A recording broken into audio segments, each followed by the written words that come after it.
Above a wheat field, a man appears out of nowhere in the air and falls backward into the wheat stalks. An old man with a scythe drops it from his hands. He has just seen a man fall from the sky. And the man gets to his feet and begins to speak in a language he has never learned. Daniel Carver blinks and sees two suns, one orange, one white. They hang there as if it were an ordinary day, as if they'd always been there. His back aches. The wheat pricks him under his shoulder blades. The air stings his nose with the smell of manure and wet earth. No gasoline, no honking. The silence presses on his ears. The last thing he remembers? Ice by the entrance. His foot lurches forward, a blow to the temple. Darkness. And now two sons and an old man with a scythe. Dan looks at his hands. 10 fingers. The skin is lighter. His fingers are thinner. No calluses. These aren't his hands. His heart is pounding in his throat. His brain suggests a way out. A coma. He hit his temple on the curb and is lying on a stretcher, but his brain is conjuring images. Yet the manure in his hallucinations doesn't smell quite so distinct, and the dirt isn't usually this wet. Dan stands up. His legs hold him up. His body is young and healthy. He opens his mouth and speaks in a foreign language, saying that he seems to have lost his way. He asks where the nearest town is. It's his voice, but the language isn't his. The old man backs away. Dan picks up the fallen scythe and holds out the handle. And that's when the old man decides that demons don't act like that. He leads Dan to the village of Camden, to Hansen the blacksmith. The man is sensible. He knows what to do with the unfamiliar. Along the way, Dan counts the details. At the Detroit factory, he was a quality control engineer. He used to find cracks in the seams, micro scratches in the coating. They taught him the rule: first gather data, then panic. He gathers data: a dirt road, hoof prints, and wheel tracks. Not a single tire track. The trees look like oaks, but their bark is reddish. Shadows double. Every rock casts two silhouettes. The blacksmith's shop on the edge of the village glows with a steady red fire. Hansen stands by the anvil. His hands are like logs. His apron is scorched in 10 places. The old man blurts out that a man fell from the sky. Hansen fixes his gaze on Dan. He asks how Dan will prove he isn't a demon. Dan replies that demons probably don't ask for directions or pick up other people's sides. Hansen snorts.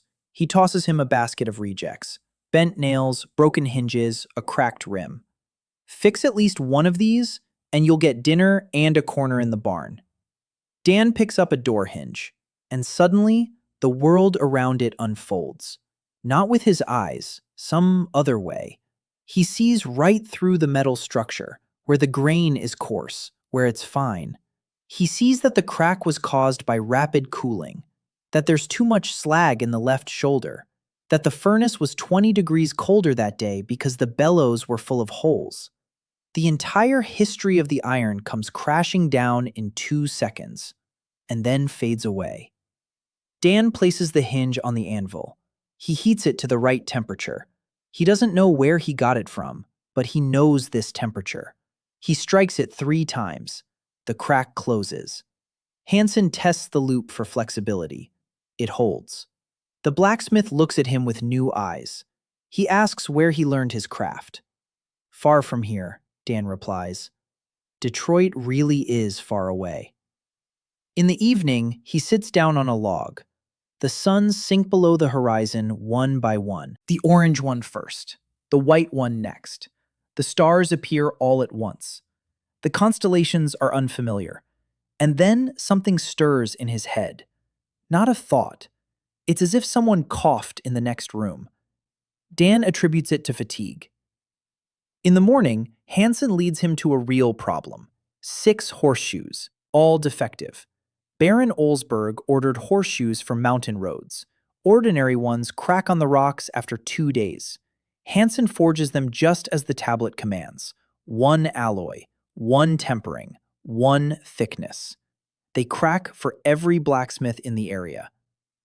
Dan picks up a horseshoe, and the world unfolds once more as a blueprint. The grain is too coarse and uniform. Water quenching makes the surface brittle and the core soft. A different method is needed. Dan asks if Hansen has tried double quenching, first in oil, then in salt water. The surface is hard. The core is resilient. Hansen looks at him as if he's crazy. The scroll commands pure water, just once. That's how the old men did it.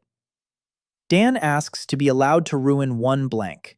It won't work. I'll work out the material. He forges it himself. His hands remember the movements, even though he's never forged horseshoes before. The analysis gave him more than just knowledge. It gave him intuition. Oil, salt water, the anvil. Hansen strikes with the hammer.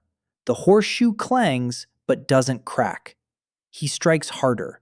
It bends and springs back into shape. He strikes with full force. It bends. It springs back. Not a single crack. Hansen sits right on the ground by the anvil. He looks up from below. Who are you? Dan shrugs. He was just checking which part of the process was broken. That evening, he's back on the log, and the voice in his head sounds clearer. Not a cough. Words. Quiet. Guilty. The voice apologizes, says it all happened by accident. Dan freezes. No one's around, just the voice inside. His name is Innes. God, the younger one. He's in charge of coincidences, and he feels very, very guilty. Dan asks mentally what coincidence brought him here. The voice is silent. Then it confesses. He sneezed. He was sorting through the threads of fate. He sneezed. He cut the wrong thread. Dan slipped on the ice, hit his temple, died. Dan processes it. He died because God sneezed. The voice assures him that everything has been fixed. He fashioned a new body, gave him 3 abilities, threw him into this world. It'll be fine here. Probably. Dan asks if he can go back. No. His body in that world is dead. There's nowhere to return to. Dan stands up. He brushes off his pants. He walks to the barn. He lies down on the straw. He tells himself, all right. He accepts it. No choice means no point in getting angry. Tomorrow he'll finish the 5 horseshoes. Then he'll figure out the rest.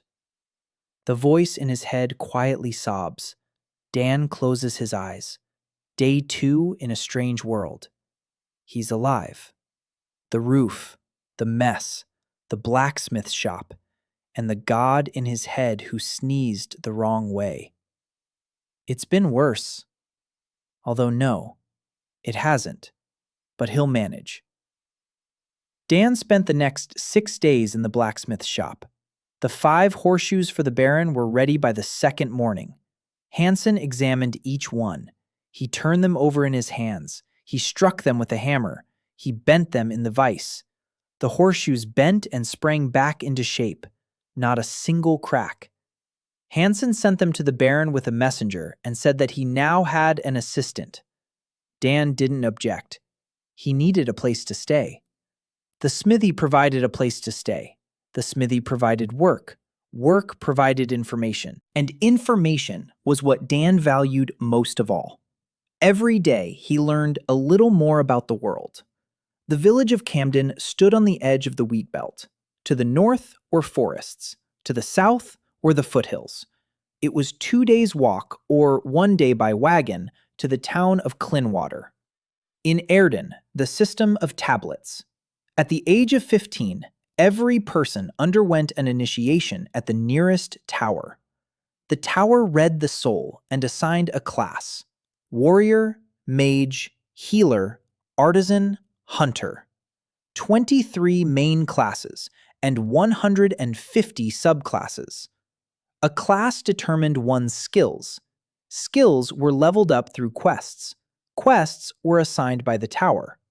The system had been running like clockwork for 800 years. Everyone knew their role. Everyone knew their limits. Deviating from one's class was considered heresy. The blacksmith forged according to the tablets. The mage cast spells according to the tablets. The healer healed according to the tablets. No experiments, no deviations. Dan listened and nodded. At the factory in Detroit, he'd seen this hundreds of times.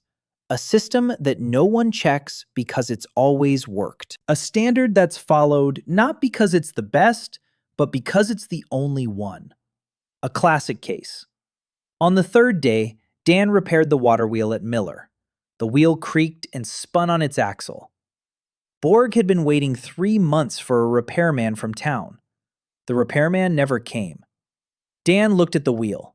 His analysis didn't work. He waited. Nothing. His ability was silent. He had to figure it out on his own. He examined the axle. He found a worn spot. He carved a wedge out of an oak block. He drove it in. The wheel stopped spinning. Borg looked at him as if he'd turned water into wine. Dan said it took 20 minutes and that there was nothing complicated about it. Borg replied that the craftsman from town charges 15 silver coins for such work. Dan said he'd take a meal. Borg brought lunch for 3.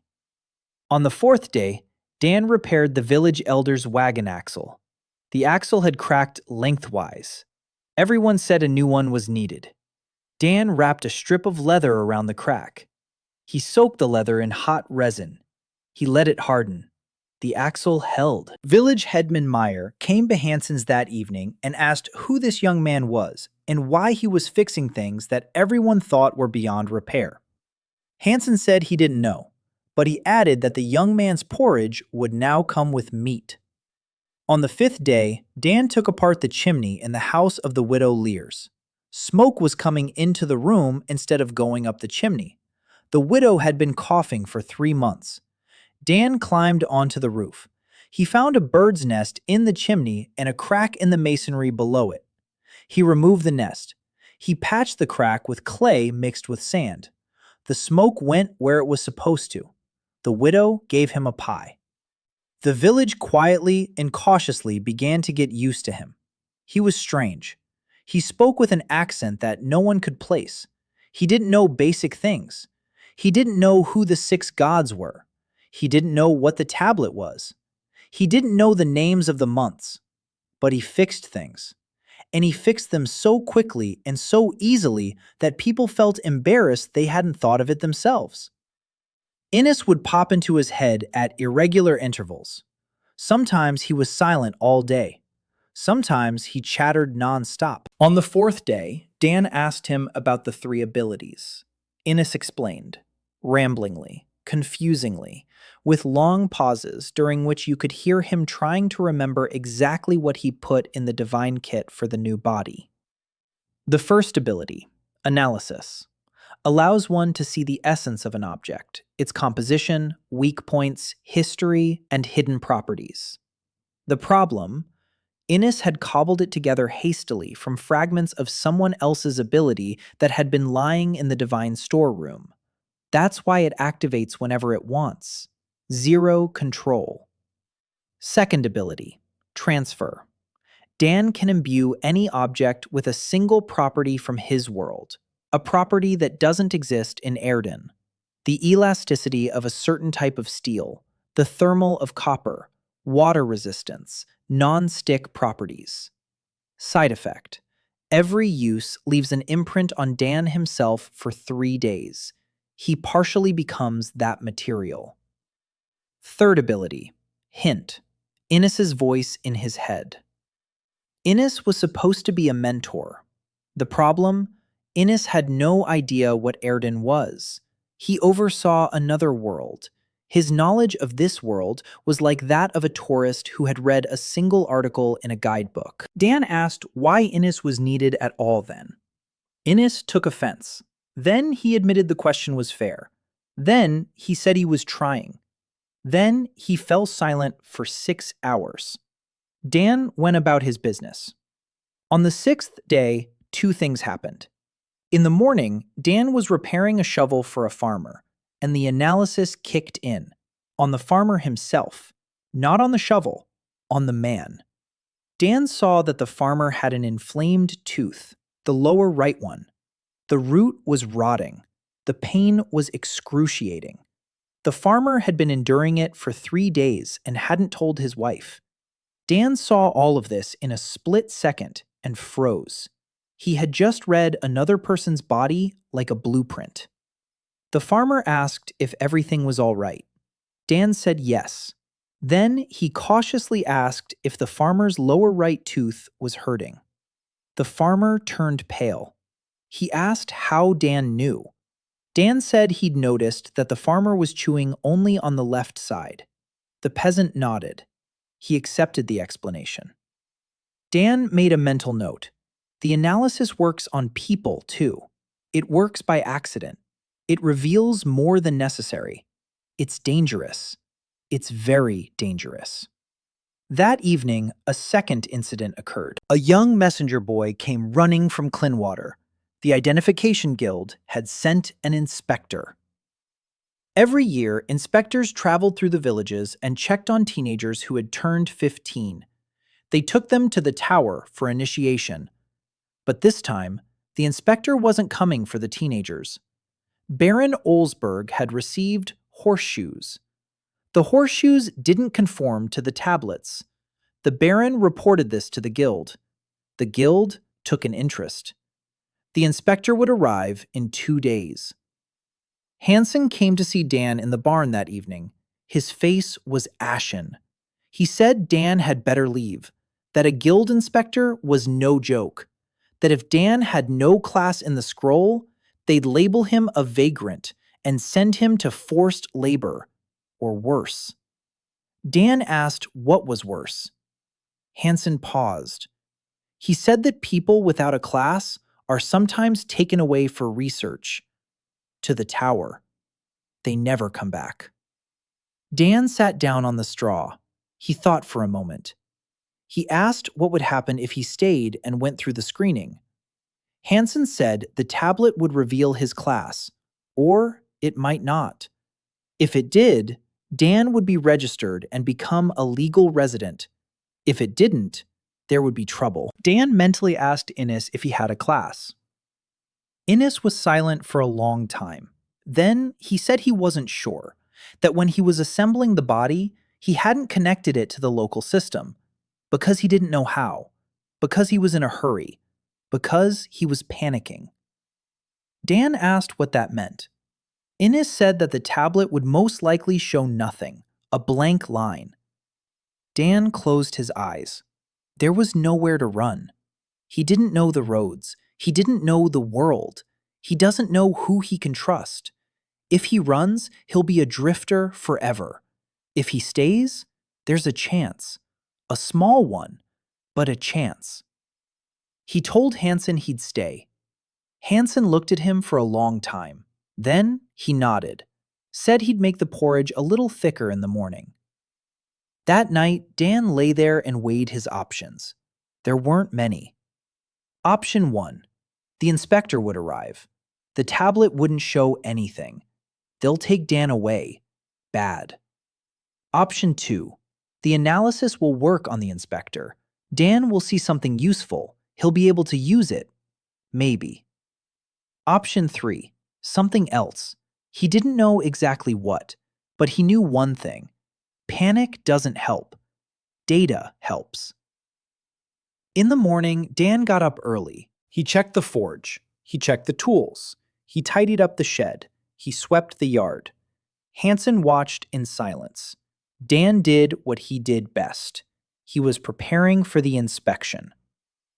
Just like at the factory, before the audit, get rid of the excess. Put the paperwork in order. Show the best. Hide the questionable. Only here, the paperwork was his hands, and the questionable part was himself. The inspector arrived on the 3rd day.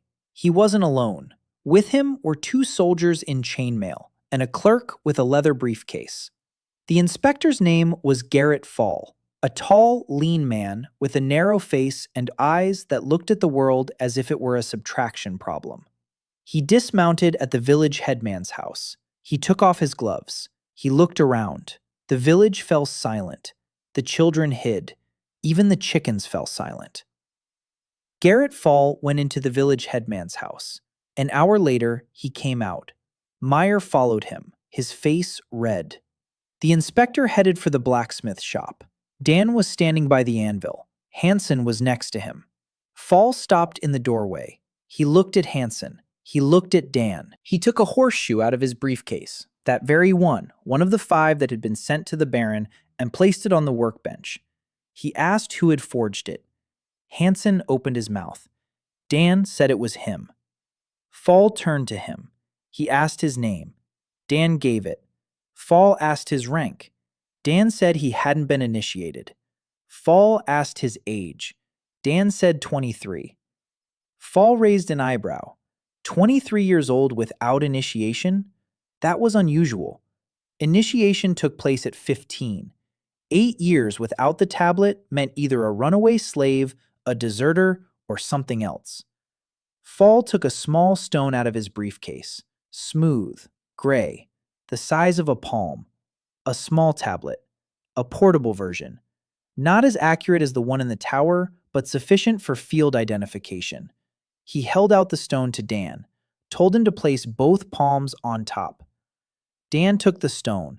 It was warm, smooth as glass. He placed his palms on it, waited. Nothing happened. Usually the tablet glowed.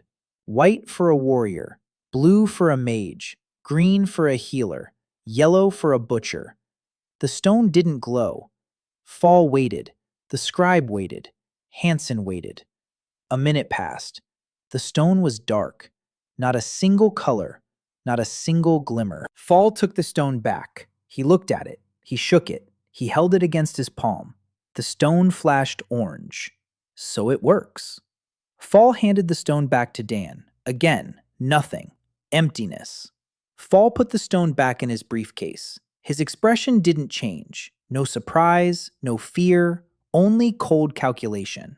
He said that Daniel Carver was an unidentified subject and was to be transported to Clinwater for a full examination on the Great Tablet at the County Administration Tower. Hansen stepped forward. He said that Dan was a good worker, that he hadn't harmed anyone, that the horseshoes were the best Hansen had seen in 30 years at the blacksmith's. Fall didn't even look at him. He said it wasn't a matter of the quality of the horseshoes. It was a matter of classification. Rules are rules. Dan asked what would happen in Clinwater. Fall said a screening on the Great Tablet, classification, registration, standard procedure. Dan asked, what if the Great Tablet doesn't show anything either? Fall was silent for a moment. Then he said, that never happens. Dan silently asked Innes what to do. Innes was silent, just silent, not a sound. Dan decided not to resist. Resisting 2 soldiers with swords while unarmed and lacking any skills wasn't bravery, it was foolishness. He asked for time to gather his belongings. Fall gave him 10 minutes. Dan didn't have any belongings, just the shirt on his back. Pants. The boots Hansen had given him because his old ones were full of holes. He went into the barn, sat down on the straw. 10 minutes. Hansen followed him in. Without a word, he slipped a leather pouch into Dan's hand. Something jingled inside. Hansen said there were 8 silver coins in there, for the horseshoes. He'd earned them. Dan started to refuse. Hansen said that if he refused, Hansen would be offended. Dan took it. Hansen held out his hand. Dan shook it. The blacksmith's hand was like a vice, hot and firm. Hansen said that if Dan came back, his spot in the barn would be waiting for him. And porridge with meat. Dan nodded. He walked out. He mounted his horse behind one of the soldiers. The caravan set off from the village along a dirt road heading south. The village was left behind. Dan didn't look back. The road wound through fields and copses. By evening, they reached the river. They set up camp for the night at the ford. Fall sat by the fire, jotting something down in his journal. The soldiers chewed on jerky. Dan sat on a log. Innes finally spoke, quietly. apologetically. He said that the Great Tablet wouldn't show anything either, that Dan was outside the system, completely. He was like an item without a barcode in a store. The cash register wouldn't scan him. Dan asked what they would do with him. Innes didn't know. Dan asked if there was any way to fake the result. Innes said no, that the tablets weren't a computer program.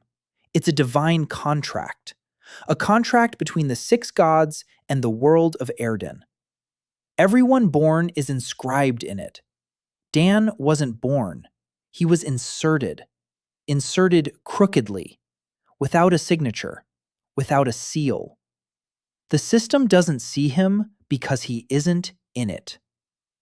Dan was silent for a moment. Then he asked if Innes knew anything useful at all. Innes took offense. Then he thought for a moment.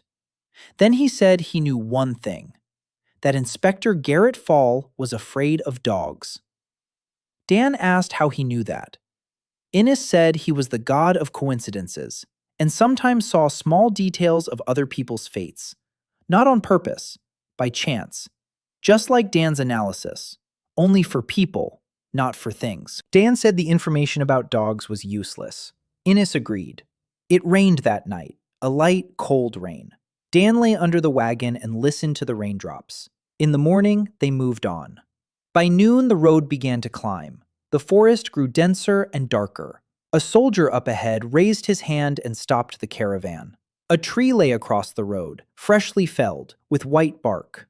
It must have been felled recently. Fall sat up in the saddle. He looked around. The forest was silent. Then it wasn't. 5 men emerged from the bushes on the right. 3 more from the bushes on the left. 8 men, wearing leather breastplates, armed with short swords and clubs. Bandits. One of them, a burly redhead with a scar across his eyebrow, stepped forward. He said this was a robbery, that they had to leave their horses and valuables on the road, that no one would get hurt as long as they didn't do anything stupid. Fall remained calm. The soldiers drew their swords. 2 soldiers against 8 bandits. The odds were against them. Fall pulled a small staff from under his cloak, an artifact. He swung it, and a shower of sparks flew from the staff. One of the bandits fell. The rest didn't flinch. They were apparently used to it. The redhead whistled. 4 more emerged from the woods, 12 in all. The soldiers stood back to back. Fall fired the staff again. A second bandit fell. The staff hissed and went out. Apparently, it had a limited charge. Dan stood by the wagon. He had no weapon. He had no combat skills, no class. The caravan's belongings lay nearby on the wagon. A water barrel, sacks of provisions, Fall's tools, and a rope. A coil of thick hemp rope. Dan grabbed the rope, and something inside him shifted. Not analysis. Something else. Deeper. He looked at the rope and thought of a single word. Kevlar. Aramid fiber. Stronger than steel when it comes to breaking. Lighter than aluminum. Used in body armor and cables. He knew this as an engineer. He knew its molecular structure. He knew why Kevlar doesn't break, and he wanted this rope to become like that. The rope trembled in his hands. It didn't change outwardly, but he felt a wave pass through his palms. Hot. Fast. The rope had become something else. He couldn't explain how he knew it, but he knew. The rope had become unbreakable. The red-haired bandit rushed toward the wagon. Dan threw the rope at his feet. The red-haired man stepped on it. Dan yanked one end. The rope snapped taut. The redhead flew to the ground. He slammed face first into the mud. 2 of his men rushed toward Dan. He grabbed both ends of the rope and stretched it across. One bandit swung his sword. The sword struck the rope. The rope didn't break. The sword bounced off. The bandit froze, his mouth agape. Dan wrapped the rope around his arm once and yanked. The bandit fell to his knees. The sword fell from his hand. The soldiers took advantage of the confusion. One of them slashed at the nearest bandit. A second soldier pushed 2 of them aside with his shield. And then a whistle sounded from the woods. Another one, not a bandit's, a clear, high-pitched sound. A figure darted out from behind the trees, fast, very fast. Two blades, a steely glint. The figure cut through the bandits like a knife through butter. 3 seconds. 4 lay on the ground. The rest fled. The redhead with the battered face was just getting to his feet. The figure stopped in front of him, pressed a blade to his throat. The redhead froze, raised his hands. The figure was a girl, young, about 22. Silvery hair pulled back into a tight ponytail. Gray eyes. A face as if carved from stone. Not a single unnecessary emotion. 2 matching blades in her hands. Light chainmail under a traveling cloak. An insignia on her shoulder. A silver crescent. Fall recognized the insignia. He straightened up. He addressed her by her rank. Lieutenant Commander of the Silver Escort. She nodded. She introduced herself. Eltane Silverine. She said she was patrolling this road on orders from the Crown Command, that they'd been tracking Gort the Red's gang for 2 weeks now. Fall thanked her. Eltane didn't accept his thanks. She just nodded. Then she looked at Dan, at the rope in his hands, at the bandit with his wrist bound. She walked over, took the rope, tried to tear it, couldn't. Drew her blade, slashed at it. The rope didn't even flinch. Eltane looked at Dan, her eyes narrowed. She asked what it was. Dan said it was a rope. She said that ropes can't withstand a blade made of escort steel. Dan shrugged. This one can. Eltane sheathed her blades. She looked at Fall. She asked who this man was. Fall said he was an unidentified subject.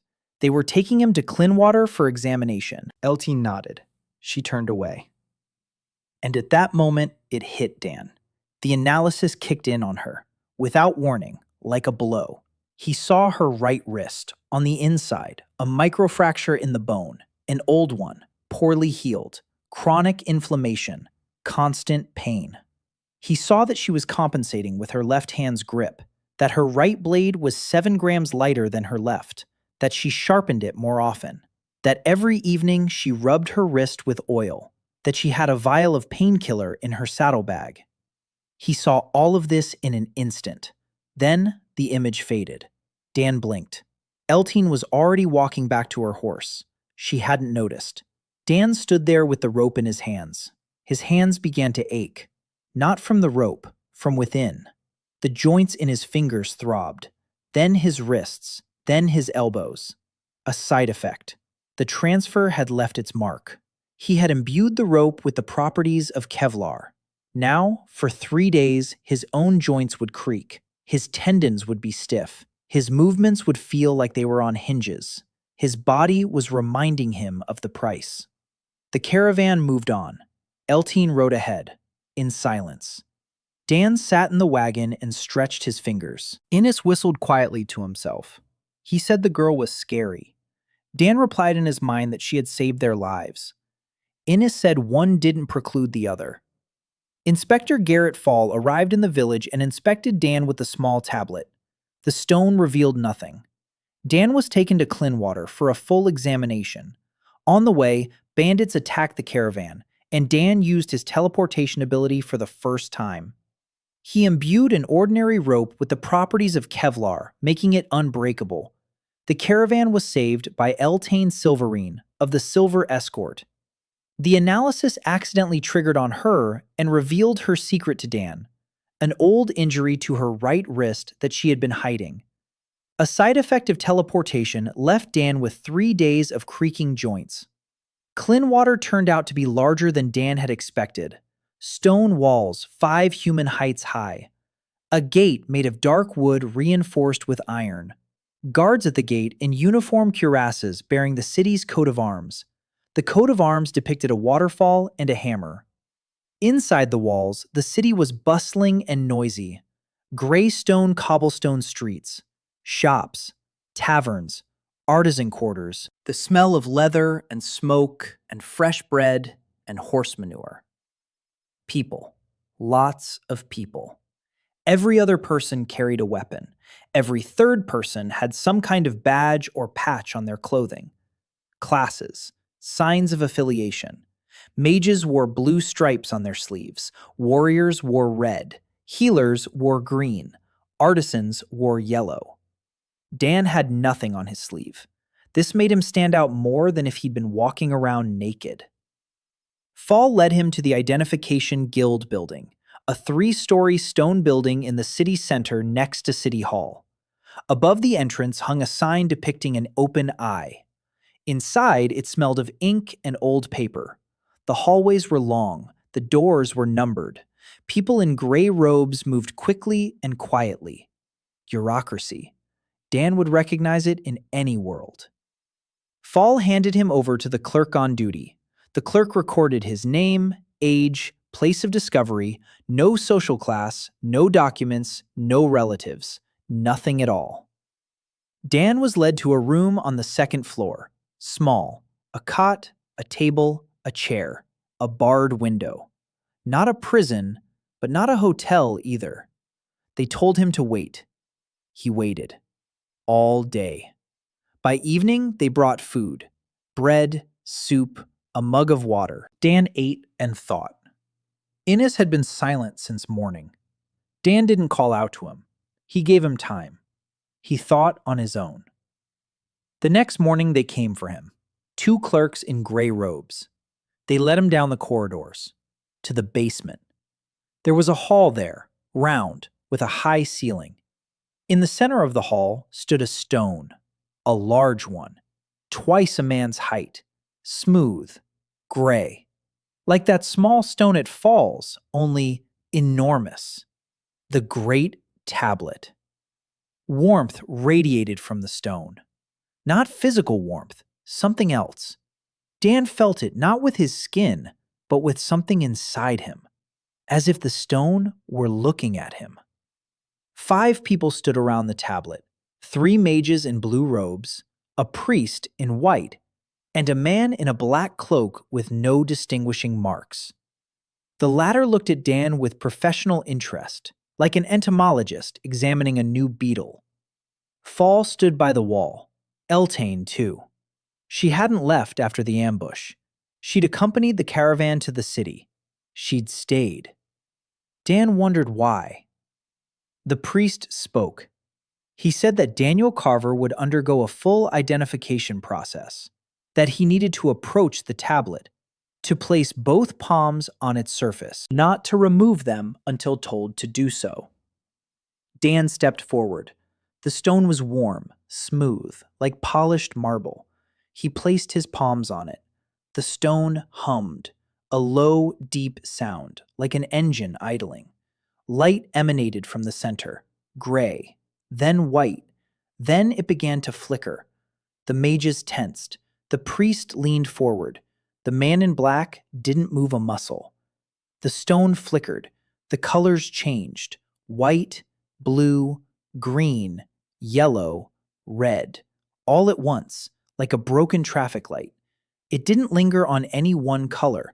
It cycled, searching, not finding. It lasted a minute, 2, 3. The mages began to exchange glances. The priest turned pale. The stone trembled. A flash. All the colors at once. White light struck the ceiling. Then it went out. The stone fell silent. It grew dark, cold, dead. The silence in the hall was so thick that Dan could hear Eltane breathing by the wall. 22 breaths per minute. Fast. She was nervous. The priest approached the stone. He placed his palm on it. The stone showed no reaction. Dead. The priest stepped back. His face was ashen. He turned to Fall. He said that the tablet had been unable to determine the class, and that after the attempt, the tablet had temporarily deactivated. This had never happened in the stone's 200 years of operation. Fall asked what it meant. The priest said he didn't know. The man in the black cloak spoke for the first time. His voice was quiet and steady. He said the result had to be reported to the capital, to the Council of the 6 Towers, and that the subject must remain in Clinwater until the council's decision, under observation. Fall nodded. Dan was led back into the room. The door was closed, not locked, but a soldier stood guard at the door. Dan sat down on the cot. Innes finally spoke. His voice sounded guilty and quiet. He said things were bad. That the tablet hadn't just failed to determine his class, it had tried to read it. All classes at once. Because Dan wasn't tied to any one, and the tablet perceived him as potentially any of them, overload. System failure. Innes said it was as if a device from another country had been plugged into a 110-volt outlet without an adapter. Dan appreciated the comparison. Spot on. He asked what to do now. Innes said he didn't know, but that the man in the black cloak was bothering him, that there was something off about him. Dan asked what. Innes couldn't explain it. Just off. Dan spent 3 days in the room. They brought him food. He was allowed to go out into the courtyard for an hour. In the courtyard, he did some exercises. His joints were still creaking from the transfer. By the 3rd day, it got easier. His body was returning to normal.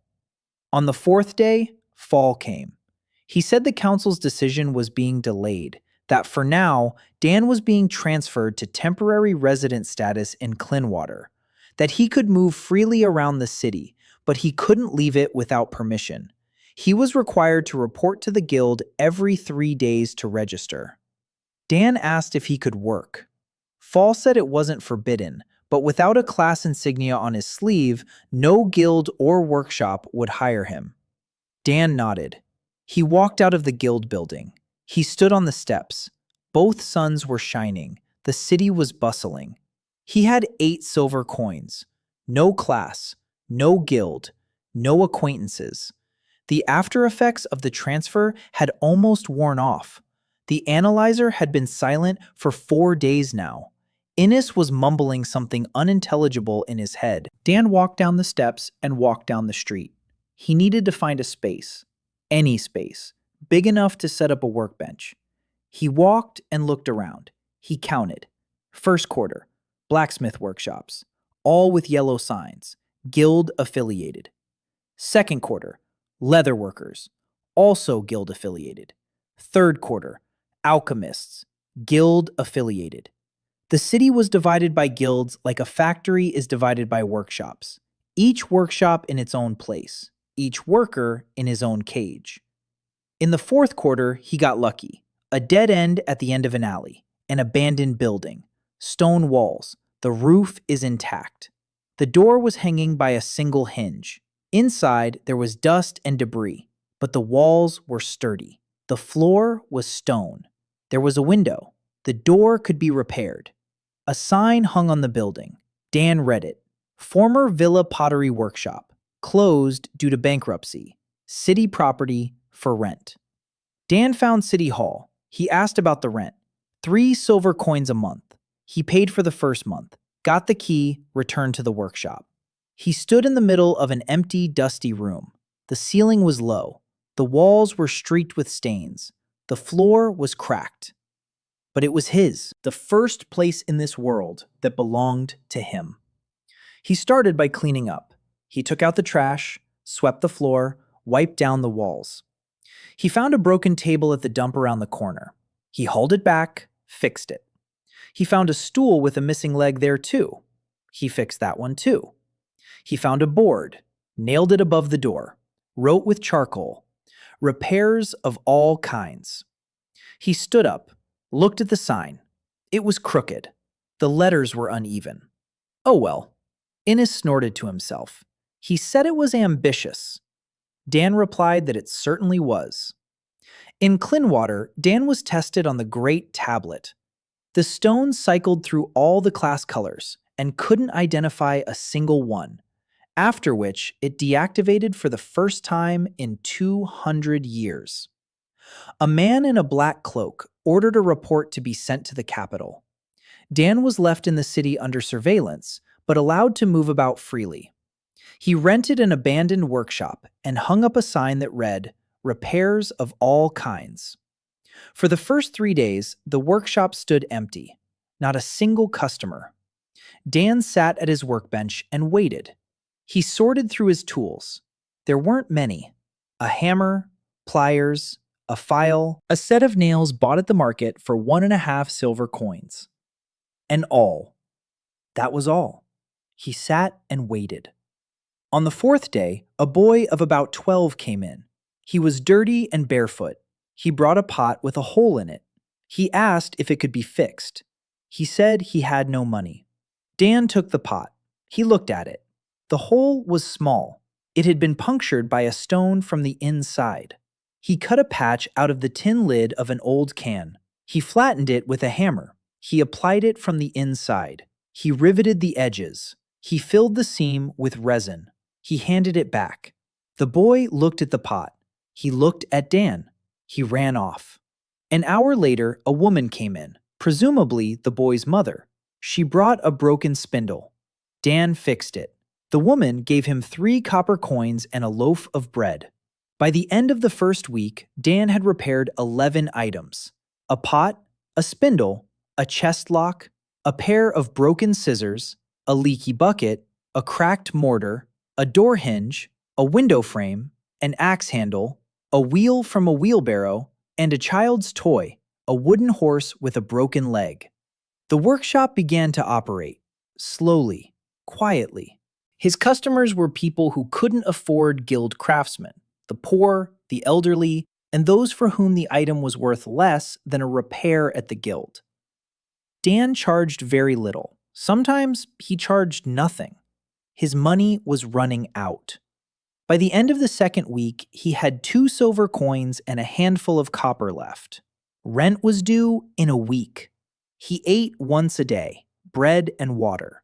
Sometimes a customer would bring food instead of money: apples, cheese, boiled turnips. Innes grumbled to himself that Dan was killing himself. Dan replied that he was working. Innes said those were 2 different things.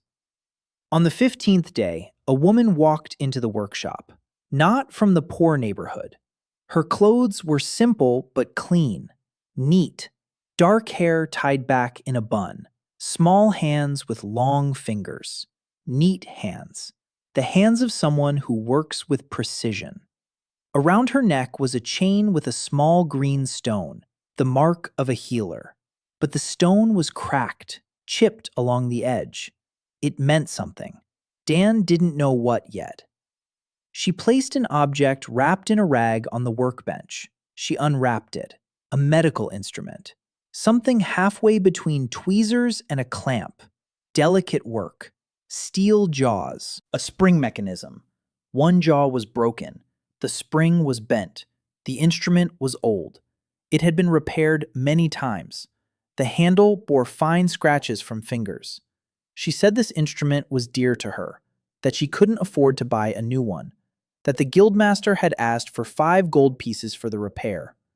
She didn't have 5 gold pieces. Dan took the tool, and the analysis kicked in, vividly, clearly. For the first time in 2 weeks, he saw everything. The tool had been forged in the Eastern Province 40 years ago, by a 3rd-rank master armorer. The steel was good, but brittle under bending. The spring had been replaced twice. The jaw had been soldered once. Not good. The solder wasn't the right composition. It broke along the solder line. Dan saw how to fix it, but he saw something else, too. The tool was improperly balanced for a woman's hand. The center of gravity was shifted toward the jaws. During long periods of work, the hand gets tired. For someone who performs surgeries, this is critical. The instrument was designed for a man's hand, for a wide palm and a powerful grip. This woman had been working with it for many years, compensating for the discomfort with muscle memory. He looked at her hands, at the callus at the base of the index finger on her right hand, at the slight thickening of the joint. Chronic strain. The image faded. Dan set the instrument down on the workbench. He asked her name. She said her name was Yenha So Rim, that she was a healer, a former temple priestess. Dan asked why former. She paused. Then she said she had been excommunicated from the 6th temple for impure methods. Dan asked what methods were considered impure. She said washing one's hands before surgery, using alcohol to clean wounds, stitching wounds with a needle instead of healing through prayer. Dan blinked. He was silent for a moment. Then he asked if she'd really been excommunicated for washing her hands. She nodded. The tablet of healing prescribes prayer, touch, blessing. Physical intervention is considered a violation of the divine order. Dan sat down on a stool. He rubbed the bridge of his nose. In the world he came from, surgeons washed their hands because without it, patients died of infection. Here, they were excommunicated from the temple for doing so. He said he'd fix the tool, for free, and that if she gave him a day, he wouldn't just fix it, he'd make it better. Yenha asked what better meant. Dan said he'd shift the center of gravity toward the handle, that the tips would be thinner and more precise, that the spring would be softer, that the tool would fit her hand. Not an abstract male palm from a catalog, but her specific fingers, with a callus at the base of her index finger. Yenha froze. She asked how he knew about the callus. Dan said he'd noticed it. She looked at him for a long time, not warily, but intently, like someone accustomed to assessing others by the smallest details, because a patient's life depends on those small details. She nodded. She said she'd come back tomorrow. She left. Dan worked all night. He took the tool apart, straightened the spring, reforged the broken jaw. The small forge he'd built out of bricks in the corner of the workshop provided enough heat for precision work. He moved the mounting pin 3 millimeters closer to the handle. He filed the jaws thinner, polished it, assembled it. He took it in his hand. It wasn't his size, too small. But he could feel the balance. The center of gravity was right where it should be. The spring was soft, the action was smooth. In the morning, Yenha came in. She picked up the tool. Her fingers rested on the handle. She squeezed, she released. She squeezed again. She raised it to eye level. She made the motion used to clamp a vessel. Her hand didn't get tired. Her fingers didn't slip. The tool obeyed her. She stood there, holding it in her hand, and said nothing. Then she looked at Dan. She asked how he'd figured out that the balance needed to be adjusted. Dan said he'd looked at her hands and at the tool and seen that they didn't match. That the tool was good, but made for someone else. That she'd spent her whole life adapting to things instead of adapting things to herself. Yenha lowered the tool. She set it on the workbench. She ran her finger along the handle. Dan could see her eyes were shining. She said quietly, "If only I'd had this back then." She didn't finish. Dan didn't ask. He didn't need to. He knew there was something behind those words, something she couldn't talk about without pain. He silently pulled a stool over for her. She sat down. She sat there for 5 minutes. Then she stood up. She picked up the tool. She said she'd be back. Dan nodded. She came back the next day. She brought him breakfast, hot porridge with honey and 2 apples. Dan asked why. She said it was for the callus, for noticing the callus. Then she sat down in the corner and asked if she could watch him work. Dan said yes. She sat there and watched. He was repairing a lock for a shopkeeper. She asked why he didn't work according to the tablet. Dan said he didn't have the tablet. She nodded. She said that, in a way, she didn't have one either. A cracked stone around her neck is all that's left, an excommunicated healer. She has the class, but access is blocked. The system sees her, but it doesn't recognize her. Dan looked at her. He said they had a lot in common. She said that was probably true. On the 3rd day, she came back, first thing in the morning, with food, and with a question. She asked if Dan knew how to work with fine metal, with medical instruments. He said he could try. She took a drawing out of her bag, drawn by hand, with thin, precise lines. An instrument that doesn't exist. She invented it herself. A combination of a clamp and scissors. For one specific operation she devised but couldn't perform because there was no suitable instrument. An operation: suturing a ruptured liver. The tablet of healing doesn't provide for such an operation. Prayer doesn't help with a ruptured liver. The patient dies within an hour. Yenha knew how to save them. She needed an instrument that didn't exist. Dan looked at the drawing, at her eyes, at her hands, which were still trembling slightly as she spoke of the liver, of the patients she hadn't been able to save. He said he would make it. Yenha nodded. She never left again. She began coming every day, in the morning, with food. She'd sit in the corner, watch him work. Sometimes she'd help, hand him a tool, hold a part in place, fan the coals in the forge. The workshop was no longer empty. On his 20th day in Clinwater, Dan's first serious client came to him. Not from the poor neighborhood, a mid-level merchant named Brett Lower. He brought a broken weighing mechanism, a delicate contraption, springs, counterweights, a scale. A guildmaster mechanic had quoted 12 gold pieces in a month's work. Lower had heard about a workshop that fixed everything. He came. Dan examined the mechanism. His analysis was spot on, quick and accurate. The problem was a single spring, metal fatigue, a micro crack. Replacing the spring with a properly calibrated one solved the problem. It was a 3-hour job. He did it in 2.5. Lower checked the scales. They worked perfectly. He asked how much. Dan said 2 silver coins. Lower laughed. He put 5 on the workbench. He said it was 10 times cheaper than at any guild. He said he'd tell his friends. Dan nodded. Friends are good. Friends are customers. Customers are money. Money is food and rent and materials. He looked at his sign. Repairs of all kinds. It was crooked, uneven, but it works. That evening, he sat in the workshop. Yenha had left an hour ago. It was quiet.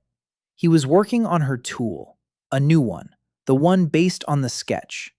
Scissor-like forceps for liver surgery. Delicate work, precision craftsmanship. Every curve was calibrated, every millimeter tailored to her fingers. Innes was silent in his head. Then he suddenly said he was proud. Dan asked of what?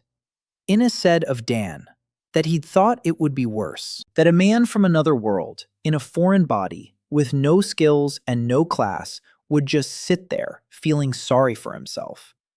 But Dan stood up and started fixing things. Dan grunted.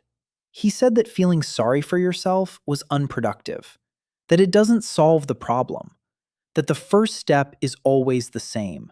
Find what's broken, fix it, repeat. Innes asked, what if everything's broken? Dan said that nothing is ever completely broken. There's always one part that's still holding on. You find it. You start with that. Innes was silent for a moment. Then he said very quietly that maybe he really had cut the right thread. Dan didn't answer. He kept working. The light from the oil lamp flickered on the walls. Outside the window, Clinwater was growing quiet. The 2 suns had set long ago. Strange, distant stars shone in the black sky. Dan sat in his workshop, crafting an instrument for a woman who washed her hands before surgery in a world where that was considered heresy. He didn't know that in a month, the king's envoy would come for him.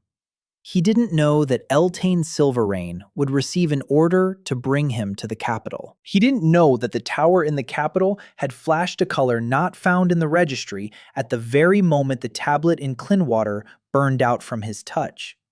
He didn't know that the man in the black cloak had already sent a pigeon, and that the pigeon wasn't flying to the capital. It was flying south, beyond the rift, to the one who reads the scrolls like an open book. Dan knew none of this. He sat and worked. That was enough, for now at least. The king's envoy arrived a month later. He wasn't alone. Accompanying him were 4 guards in full dress armor and a scribe with the royal seal on his briefcase. The envoy's name was Dorian Craig, a short, stout man with a gentle face and eyes that smiled independently of his mouth. His mouth never smiled. He walked into the workshop as one might walk into a shop. He looked around. He touched the workbench. He looked at the tools. He looked at Dan. He said that His Majesty King Terence IV of Erdana was inviting Master Daniel Carver to the capital for an audience and possible collaboration. Dan asked what kind of collaboration. Craig said they would discuss it in the capital. Dan said he was happy right where he was. Craig smiled with his eyes. His mouth remained a straight line. He said that one does not decline the king's invitation. Dan said he wasn't a subject of the king, that he had no class, no entry in the registry. Formally, he was a nobody, and a nobody wasn't obligated to respond to invitations. Craig blinked. He looked at his scribe. The scribe flipped through some papers. Craig turned back to Dan. He said that formally, Dan was right, but that informally, the 4 guards outside the door might be more persuasive than formalities. Dan looked him in the eye. He said that in that case, it wasn't an invitation, but an arrest. And that if the king was content to arrest a master simply for working, that said more about the king than about the master. Craig was silent for 10 seconds. Then he took a handkerchief out of his pocket. He wiped his forehead. He said he'd report it. He turned around. He walked out. The guards followed him. Yenha was standing by the wall, white. She said Dan was crazy, that refusing the king's envoy was suicide. Dan said he hadn't refused, that he'd said no for now. Those were different things. Innes let out a nervous squeak in his head. He said that Dan was playing dangerous games. Dan replied that he wasn't playing games, that he simply couldn't leave until he'd finished the instrument for Yenha. Innes fell silent. A week later, Garrett Fall visited the workshop. He came alone. No soldiers, no briefcase. He sat down on a stool in the corner. He watched Dan work for a long time.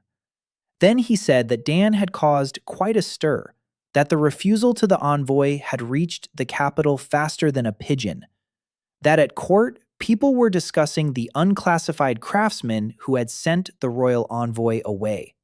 Some were outraged. Some were laughing. Some were intrigued. Fall said that among those intrigued were people it was better not to know about. Dan asked who. Fall paused. He said the Council of the 6 Towers, the Church, and a few others. Fall didn't say exactly who, but from the way he lowered his voice, Dan realized this was something serious. Fall stood up. He walked toward the door. He turned around. He said that personally, he thought Dan was an interesting person, and that interesting people don't live long in Erden. Dan said he'd try to be boring. Fall almost smiled. He left. Dan finished Yenhe's tool 3 days later, a scissor clamp, as thin as a surgical scalpel. The jaws were perfectly aligned. The spring was calibrated for the pressure of a woman's fingers. The cutting edge was smooth. The action was fluid. He had incorporated a transfer into the handle, not a material from his world, but a property, the antibacterial nature of silver. Not the silver itself, but its ability to kill microbes. The handle was made of ordinary steel, but now it prevented bacteria from surviving on its surface. Dan knew that in this world, no one had heard of bacteria, but Yenhi washed her hands before the operation. She intuitively understood what microbiology in his world had long since proven. The side effect set in an hour later. The skin on her hands became sensitive, painfully sensitive. Every touch of metal burned. Wood stung. Fabric chafed. For 3 days, he worked in gloves that Yenhi had sewn for him. She didn't ask why. She just saw him wince when he picked up instruments. She brought the gloves the next morning. Thin, soft, made of good leather. Dan put them on and looked at her. She shrugged. She said that healers can tell when people are in pain, even former ones. Yenha received the instrument that same evening. She held it in her hands for a long time. She turned it over. She looked at it. She opened it. She closed it. She made a movement, precise, quick, professional, a movement that sews up a ruptured liver. She lowered her hands, looked at Dan, said that he would save lives with this instrument. Dan said it wasn't him. It was her. He just made the thing. She would do the work. Yenha nodded. Her eyes sparkled. She put the instrument away in her bag, carefully, like a child. On the 12th day after the envoy's departure, Eltane Silverrain arrived in Clinwater, on horseback, alone, in full battle gear, a pair of blades on her back, a silver crescent on her shoulder. Her face was stony. She dismounted at the workshop. She went inside. Dan was sitting at the workbench. He was repairing a clock mechanism for the apothecary. He looked at her. He remembered. The girl with 2 swords, an ambush, bandits, a rope. She placed a scroll bearing the royal seal on the workbench. She said she had an order to deliver Master Daniel Carver to the capital of Erden, alive and unharmed, by force if necessary. Dan looked at the scroll. He looked at her. He asked how much time he had. She said they were leaving at dawn tomorrow. Dan nodded. He asked if he could take his tools with him. She said he could. He asked if he could take Yenha with him. Eltine raised an eyebrow. She asked who that was. Dan said she was his assistant. Eltine said the order was for one person. Dan said that Yenha was a healer, and that a healer was more useful on the road than an extra guard. Eltine thought for a moment. She nodded. Yenha could come along. Dan asked one more thing. He asked if her wrist hurt. Eltine froze. Her expression didn't change, but the fingers of her right hand twitched. Mick moved. She asked how he'd figured that out. Dan said that last time he'd noticed how she held her right blade, lighter than the left, to compensate. That she had a fracture that hadn't healed properly. An old one, from a long time ago. It hurt constantly, but she'd gotten used to it. Eltine was silent. Then she said it was none of his business. She turned away. She walked out. Dan didn't try to stop her. He knew that type. People who wear their pain like armor. Taking off that armor means becoming vulnerable. And for a warrior, vulnerability is worse than a wound. Innes said quietly in his head that Dan had just stepped on a landmine. Dan agreed. But he said that mines need to be found before they explode. That's his job. In the morning, Dan packed his tools into a leather bag. He locked up the workshop. He left the key with his neighbor. He asked them to tell his clients that he'd be back, if he came back. Yenha was waiting at the gate with a small bag on her back. Eltane sat in the saddle, silent, upright. She didn't look at Dan. 3 horses, 3 riders. The road north, to the capital. King Dorian Craig's envoy arrived in Clinwater and invited Dan to the capital. Dan refused to leave until he finished the tool for Yenha. He completed the scissor clamp and embedded the silver's antibacterial properties into the handle. A week later, Eltane arrived with orders to bring Dan by force. Dan agreed to go and took Yenhi with him. Before leaving, he mentioned Eltane's wrist injury, and she shut him out. The journey to the capital took 5 days on horseback. Dan was a poor rider. His body was young and healthy, but he'd never sat in a saddle before. By the end of the first day, his thighs were chafed raw. By the end of the second, he couldn't walk properly. Yenha gave him some ointment. The ointment smelled awful. It worked like a charm. Eltane rode ahead, silently. She didn't look back. During rest stops, she sat apart. She ate alone. She slept alone. Dan didn't impose himself on her. On the third day, two things happened. In the morning, they rode through a village called Thornwood. It was small and poor. A crowd had gathered on the outskirts, about 30 people. Before them, a boy of about 15 was kneeling. Standing nearby was a man in the gray robe of the Guild of Identification. Tears streamed down the boy's face. Dan stopped his horse. He asked the nearest peasant what was going on. The peasant said it was an initiation. The boy, Thomas, had undergone the scroll. The result was blank. Class undetermined. It happens. Rare. 1 in 1,000. They're called empties. They're taken away for forced labor, road maintenance, logging, mine work, for free, for life. The boy was crying. His mother, standing nearby, was crying too. A man in a gray robe was filling out paperwork. Dan watched, for a long time. Yenha stood silently beside him. Eltaine stopped ahead of them. She turned around. She waited. Dan mentally asked Innes if there were people in Erden who were classless from birth. Innes thought for a moment. He said yes. Glitches. The system isn't perfect. 1 in 1,000 is born with a blank tablet.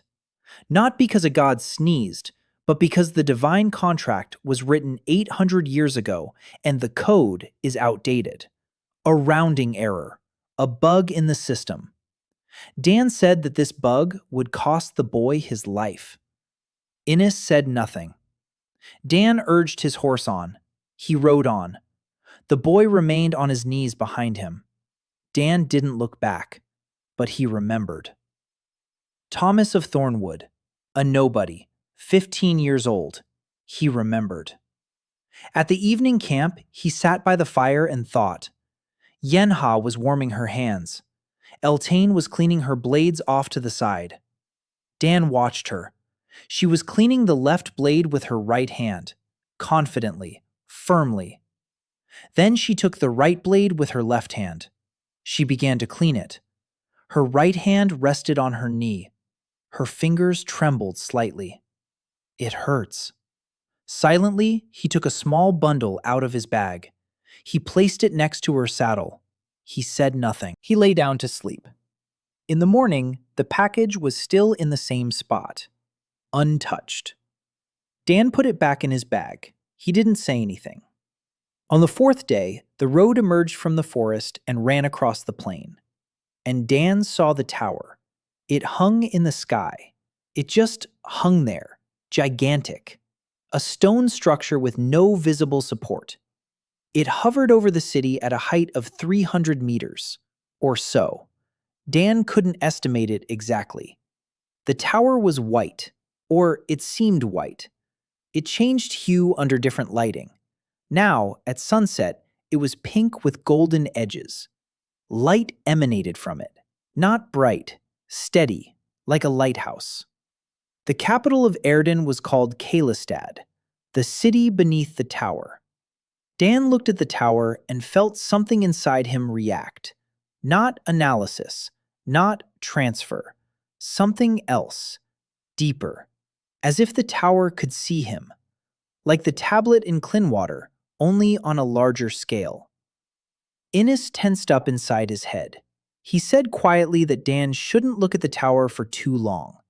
That the tower was the central node of the tablet system. That it scanned everyone within its radius. That if it flagged him as an anomaly, things would go badly. Dan looked away. He asked how bad it would be. Innes said he didn't know. But that last time, a small stone had shut itself down just from his touch. The tower was 3 orders of magnitude more powerful. If it tried to read him and overloaded, the capital would be left without the system. The scrolls would stop working. Classes would vanish. Assignments would disappear. Chaos. Dan swallowed hard. He asked what to do. Innes said he had no idea, that he was a god of coincidences, not a system administrator. Useful. Very useful. They entered Kalistad through the southern gates. The city was enormous, 10 times larger than Clinwater. Stone buildings 3, 4, 5 stories high. Wide streets, squares, fountains, temples, guild halls, barracks, markets, people everywhere. Thousands, tens of thousands, each with their own class insignia. Colors flashed like traffic lights: blue, red, green, yellow, white, orange. Everyone knew their place. Everyone went their own way. The system worked. Dan looked around and saw a factory, a gigantic factory. Every workshop in its place, every worker in their own cubicle. Everything predictable, everything under control. Beautiful, efficient, dead. Eltine led them to the guest barracks near the palace. Dan was given a room, small but clean, a bed with a mattress, a table, a chair, a window without bars. Progress. Yenha was given a room next door. Eltine said that the audience with the king was scheduled for the day after tomorrow. Until then, Dan was free to move about the city under her supervision. Dan asked if she would be following him around. She said that was her order. Dan said, okay. He asked if she knew of a good market. He needed some materials. Eltine raised an eyebrow. She asked what kind of materials. Dan said, steel, good steel, carbon steel, a thin strip, 200 grams, and leather, soft, thin, to wrap around the handle. Eltine asked why. Dan said he wanted to make something. She didn't ask any further. She took him to the weapons market. Dan walked among the stalls. He touched the metal. He sniffed the leather. Analysis remained silent. Dan chose for himself, by experience, by feel. He found a strip of steel from a small vendor on the edge of the market, cheap, rough, with scale, but pure on the inside. He could see that even without the analyzer. 20 years in quality control at the factory had given him an eye for metal. He bought it. He bought the leather.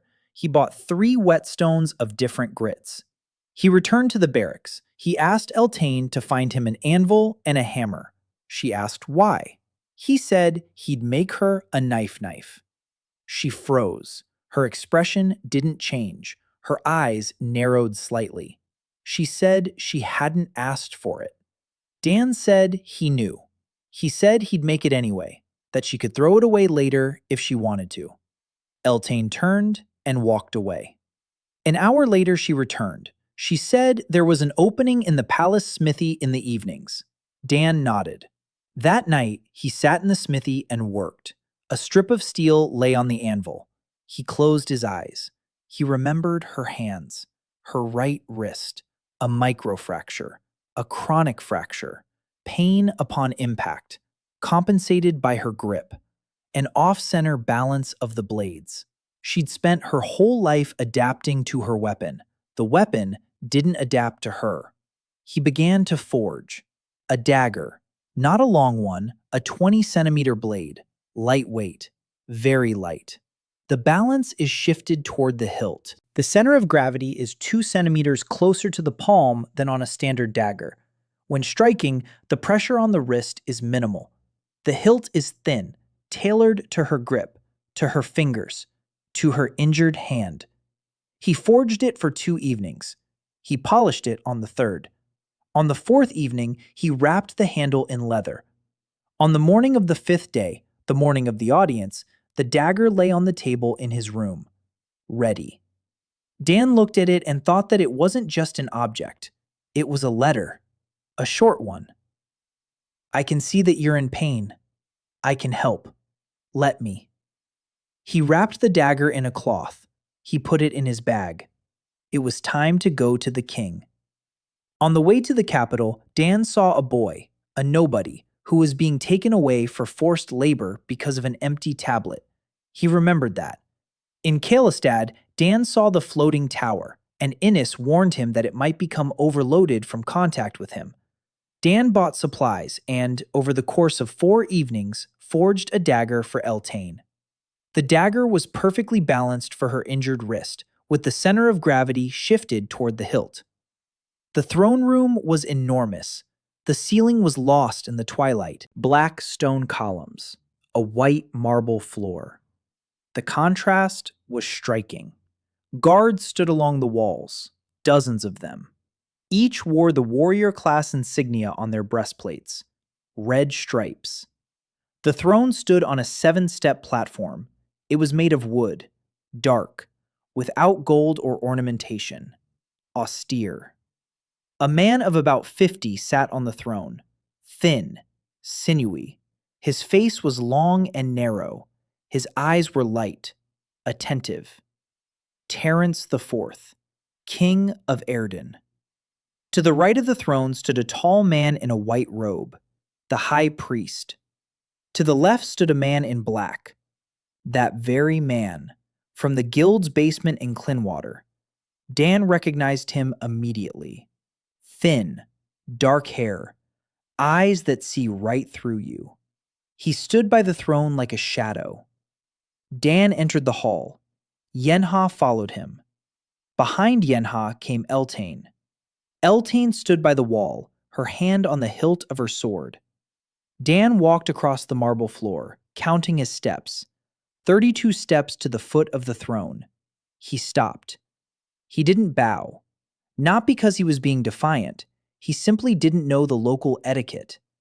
Innes, in his head, suggested he should kneel. Dan mentally replied that he wouldn't. Innes said that could cost him his head. Dan said his head was precious to him, but so were his knees. Innes sighed. The king looked down at Dan, in silence. 10 seconds. 20. The guards tensed. The man in black tilted his head slightly. The high priest frowned. The king spoke. His voice was soft, steady. He said he saw before him a man without class, without a name in the registry, without a home, without a lineage.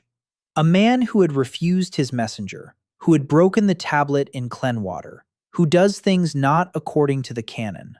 He asked what Dan had to say in his defense. Dan thought for a moment.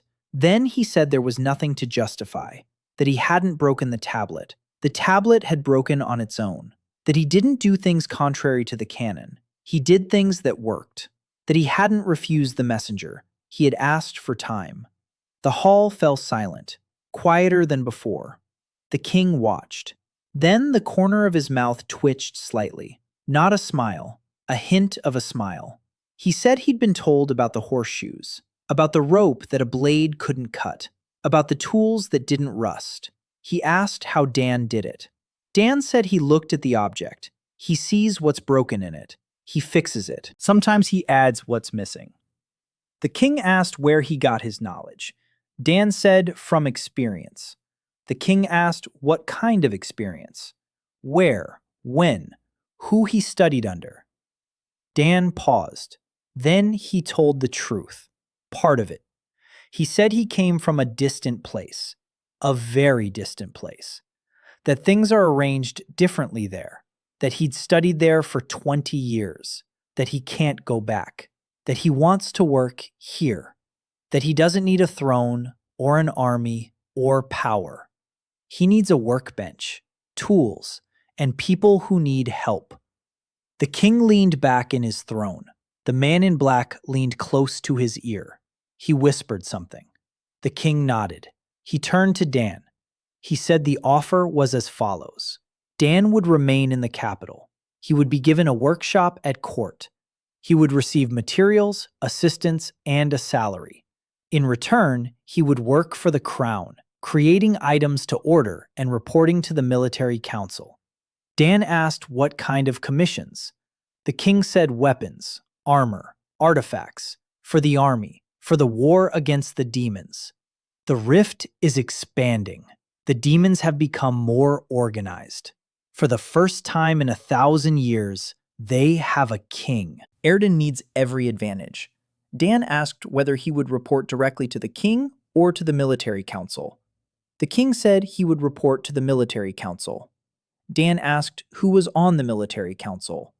The man in black answered on the king's behalf. He said it was classified information. Dan looked at the man in black. The analysis kicked in, without warning, vividly. Information poured in like a torrent. The man in black. Name, Victor Nail. Shadow class. A rare subclass. Specialization, intelligence and counterintelligence. Rank 5 out of 7. High. 3 concealed blades, 1 in his sleeve, 2 in his boots. Poison on the right boot. Paralyzing. Heartbeat calm, steady. A man accustomed to killing who doesn't get nervous in the king's presence. He's lying, right now. His emotional state is fake, like a mask over a mask. Beneath the second mask lies something foreign, something wrong. Dan saw it in a second and a half seconds. Then the image faded. He stood before the throne and blinked. Victor Nail was looking at him. His eyes were unmoving. Dan realized 2 things. First, this man is dangerous. Second, this man is connected to that dove that flew south, beyond the rift, to the Demon King. Dan didn't let on. He turned to the king. He said he accepted the offer, on one condition. He takes on his own commissions as well, not just military ones. His workshop is open to anyone who comes. The king thought. He nodded. He said the condition was accepted. Dan bowed. For the first time during the audience, not because he was forced to, because a deal is a deal. He left the hall. Outside the doors, Yenha was waiting, looking pale. Eltane stood with a stony expression. Dan took a bundle out of his bag. He handed it to Eltane. He said it was for her. She looked at the bundle, then at Dan. She unwrapped it. A dagger lay on the cloth, light, slender. The hilt was wrapped in soft leather. The blade was slightly curved. She took it. Her fingers rested on the hilt, her right hand, her injured hand. She gripped it, raised it, made a motion, a stabbing thrust. Her wrist didn't flinch. It didn't crack. It didn't ache. For the first time in years, she struck with her right hand without pain. She froze with the dagger in her outstretched hand. She stood like that for 5 seconds. 10. She lowered her hand. She looked at Dan. Her eyes were different, not stony, alive. She asked why. Dan said it was because she could. She lowered her gaze. She sheathed the dagger in its scabbard on her belt. She turned. She walked down the hallway. After 3 steps, she stopped. She didn't turn around. She said quietly, "Thank you." She kept walking. Dan watched her go. Yenha stood nearby, smiling quietly. Innes said in his head that it was beautiful. Dan said it was a horseshoe, just a different kind of horseshoe, for a different creature, one that also limps, only not on its legs. At the audience, the king offered Dan a position working for the crown to create weapons for the war against the demons. Dan agreed on the condition that the workshop remain open to everyone. The analysis worked on Victor Neal and revealed that he was lying and connected to something foreign. The dove sent to the Demon King was from Neal. Dan gave Eltane a dagger balanced specifically for her injured wrist. For the first time in years, she struck with her right hand without feeling any pain. The workshop at court turned out to be larger than Dan had expected. 3 rooms, a horn, an anvil, 2 workbenches, a set of tools, a supply of metal. The royal blacksmiths worked in the adjacent wing. They eyed Dan with suspicion. A man without a class, no insignia on his sleeve, working at court, by the king's personal order, an anomaly. Dan ignored them. He had too much work to do. The first military order arrived 3 days later. Armor for the captain of the Royal Guard. A standard breastplate. A problem. The captain had been wounded in a previous battle. A shard of a demonic spear had lodged in his ribs. It had come out, but left his rib cage deformed. The standard breastplate pressed against his ribs. It hurt. The captain had been going without armor. For a captain of the guard, that's a disgrace. Dan met with the captain. He examined him. The analysis didn't work. Dan examined him himself, with his eyes and his hands. He asked the captain to take off his shirt. He saw the deformity on the right side. 2 ribs were pushed inward. Not life-threatening, but critical for the armor. Dan took measurements, by hand, with strips of leather. He wrapped them around the chest. He marked the pressure points. The captain watched with skepticism. Dan worked for 2 days. He reforged the standard breastplate. The right side became deeper. It was curved to accommodate the deformity. Inside was a lining of 2 layers of leather with a felt pad. The pressure was distributed evenly. The ribs weren't compressed. The captain put it on, fastened it, took a deep breath, his first deep breath in the armor in 6 months. He looked at Dan. He didn't say anything. He shook his hand. He left. The next day, 3 people came to see Dan. Another guard with a chronic shoulder dislocation. The standard shoulder pad had rubbed his shoulder raw. A palace cook whose favorite knife had cracked. And a girl of about 7, the laundress's daughter. She brought a broken rag doll. The head was torn off. One button eye was missing. Dan started with the doll.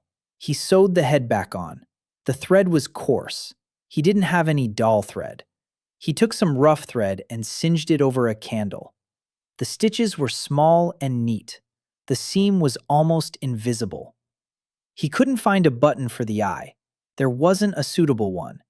He took a brass button out of his work belt, a small one. He polished it with a file until it shone. He sewed it on. The doll looked at the world with one ordinary eye and one shiny one. In the morning, the girl came with her mother. Dan handed the doll back. He said that now she could see better than before. One eye was ordinary, one was special. The girl silently hugged his leg. She clung to him and stood that way for a minute. Her mother had to pull her away with some effort. Yenha stood in the doorway of the workshop. Dan didn't see her. She stood there watching the big man who had just reforged a battle breastplate for the captain of the guard and was now sewing a button onto a rag doll. With the same attention, with the same seriousness. She realized something at that moment. She realized it and was frightened, because it was more than respect, more than gratitude. She quietly left. She returned an hour later with porridge and apples, as usual. She didn't say a word. Dan ate and worked. His second week in the capital, clients were coming in, not in droves, but steadily. Military orders, everyday odds and ends. Dan didn't turn anyone away. He began every order with a question. Who is it for? Not what needs to be done, but who is it for? A guardsman with a shoulder injury. Dan asked how he slept, on which side. The guardsman was surprised. He replied that he slept on his left side.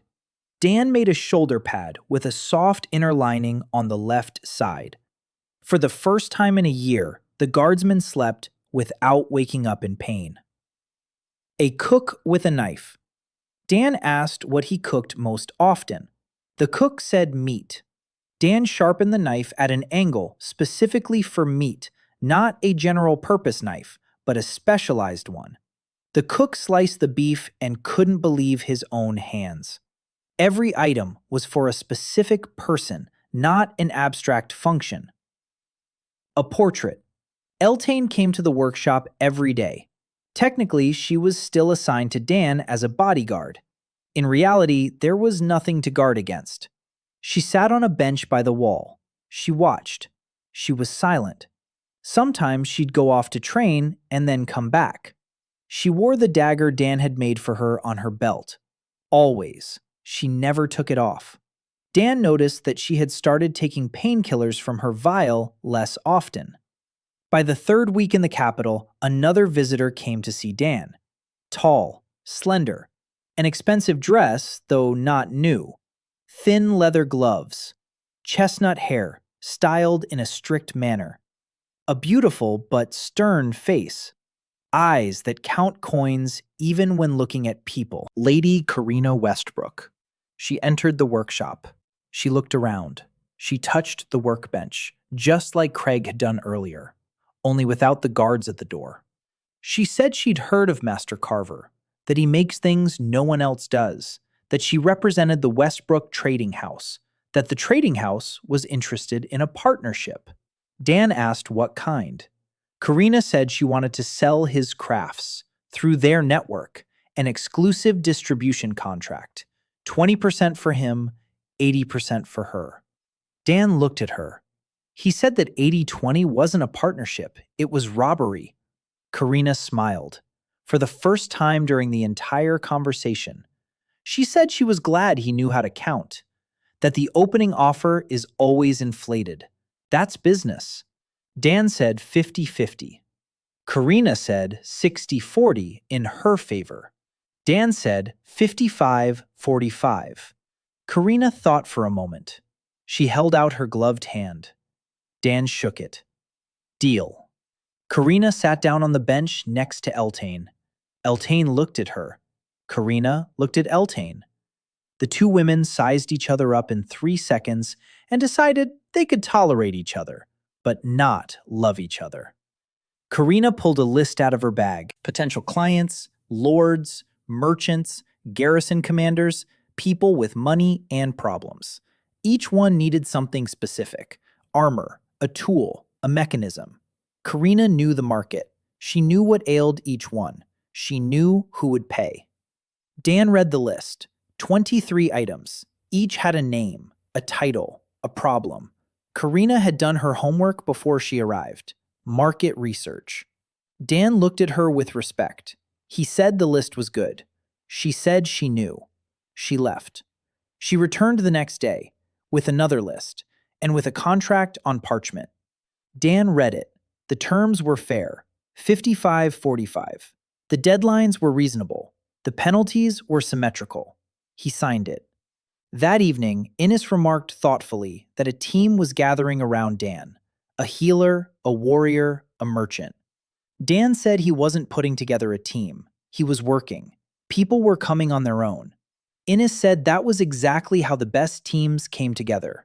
Dan said nothing. He worked. Outside the window, the tower glowed in the night sky with an even white light. And once, just once, it flickered. A color not found in the registry.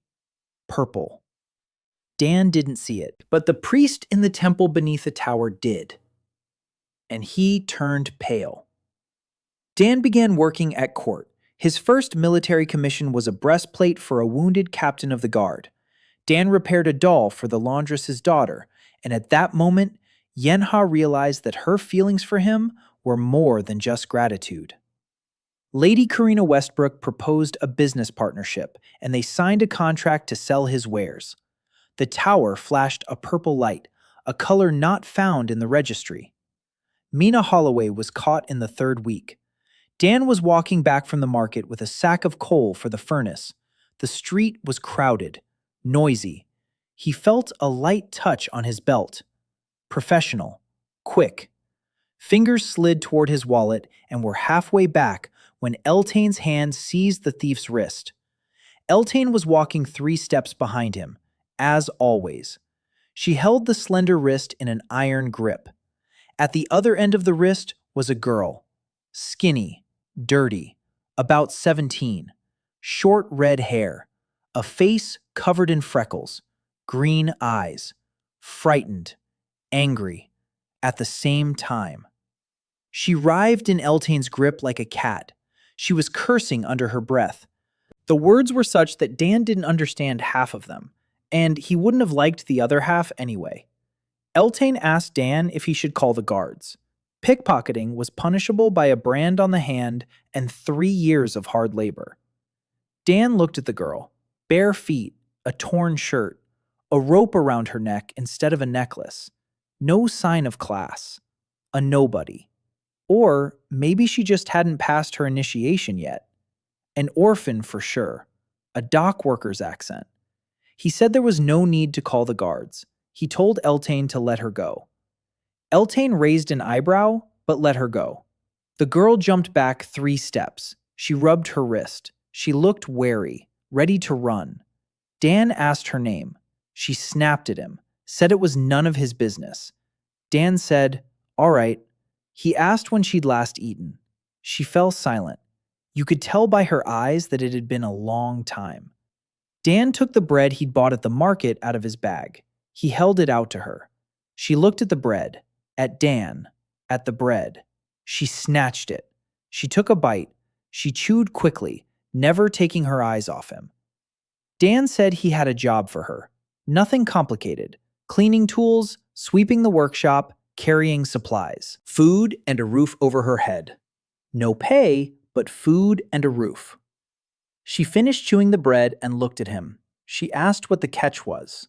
Dan said there was no catch, that he needed help in the workshop, that she could leave whenever she wanted. She stood there and thought. Then she said her name was Mina Holloway, Port Southmer, an orphan, 17 years old, no class, a blank slate. She went through initiation at 15, a blank slate. She ran away from the orphanage because they sent the blank slates to the mines. 2 years on the streets. Dan nodded. He said, "Welcome."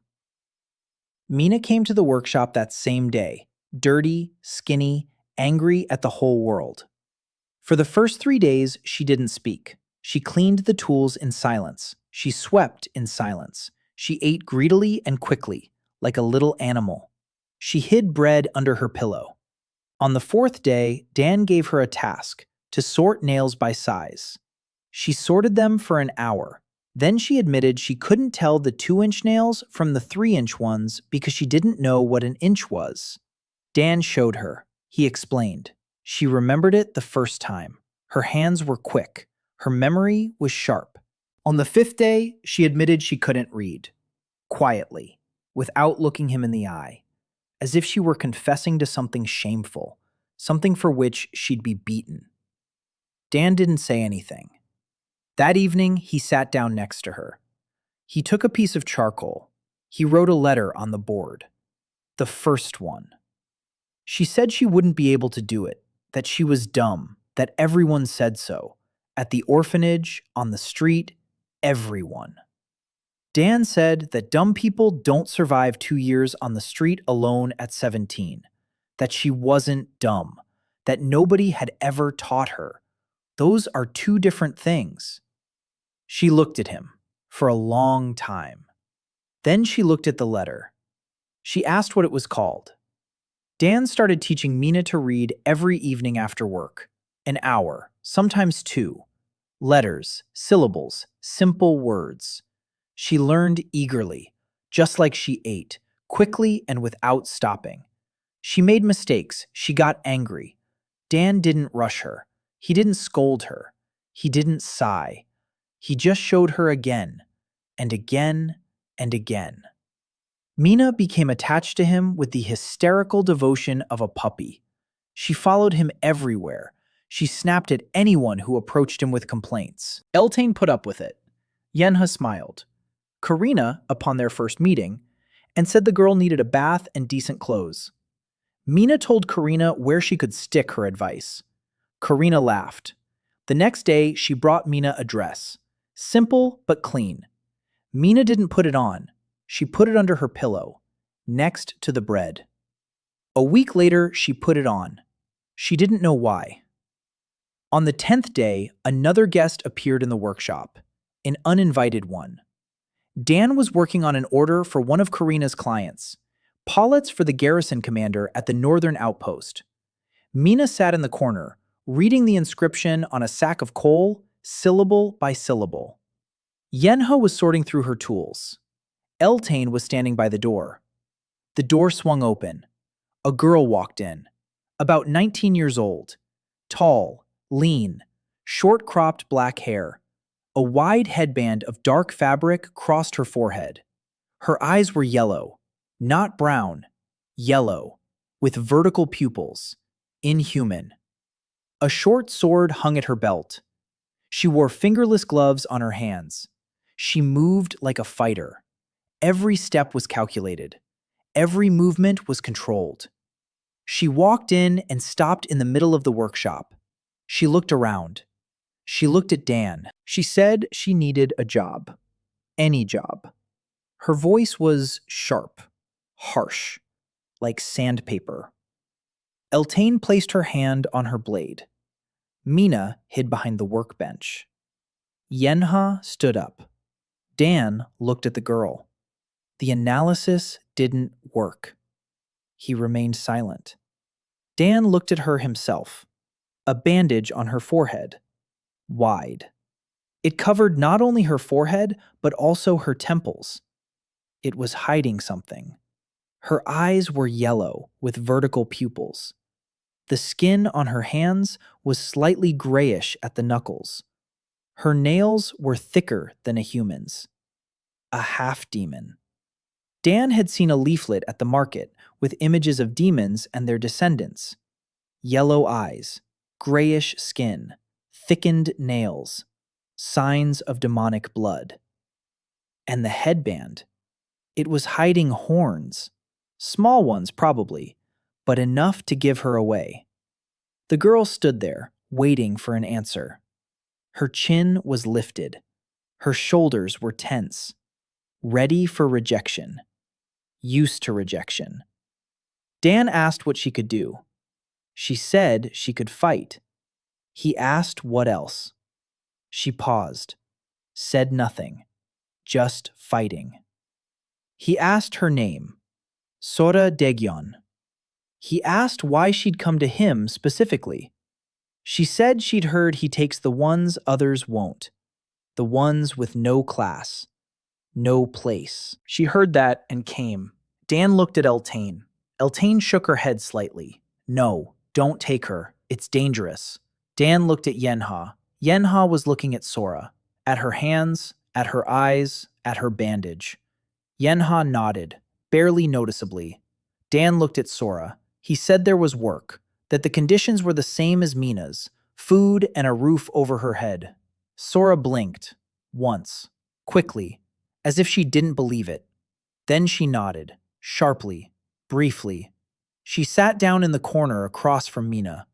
Mina peeked out from behind the workbench. She looked at Sora. Sora looked at Mina. Two girls, one red-headed, the other dark-haired. One a thief, the other a half-demon. Both outcasts, both with nowhere to go. Now both were here. That evening, Dan sat alone in the workshop. Everyone had left. He stared at the wall. Tools hung on the wall. Hammers, pliers, files. Next to them, Yenhe's gloves were drying on nails. Nearby stood the mug from which Karina drank tea when she came to discuss orders. On the bench next to it lay Eltane's whetstone. She sharpened her dagger here every evening. On the floor nearby stood the bowl from which Mina ate. In the corner lay So's Ri. She had decided to sleep here, not in the room she'd been offered, but here, in the corner of the workshop, like a guard dog. Dan looked at all these things, at the traces of other people's lives in his workshop. His workshop, in a foreign world, with two suns and the tower soaring overhead. Innes quietly asked in his mind if everything was all right. Dan said yes, that he was just thinking. Innes asked what about. Dan said he was thinking about home, that he seemed to have realized that home isn't a place. Home is when other people's things lie next to yours, and that's normal. Innes was silent for a long time. Then he said that was the most human thing he'd heard in 3,000 years of his divine career. Dan grunted. He blew out the lamp. He lay down. Behind the wall, Sora was breathing quietly, curled up in a ball. Her bandage had slipped slightly. In the darkness, two small horns were barely visible. Sharp. Dark. She'd been hiding them her whole life. Dan turned away. Not his secret. Not yet, anyway. He closed his eyes. He fell asleep. Mina Holloway tried to pick Dan's pocket at the market and was caught by Eltane. Dan didn't turn her into the guards, but took her on as an assistant in his workshop. He began teaching her to read every evening. Sora Degyon, a half-demon hiding her horns under a bandage, came to the workshop and asked for a job. Dan hired her, too. A team gathered around him. Yenha, Eltane, Karina, Mina, Sora. Each with her own pain.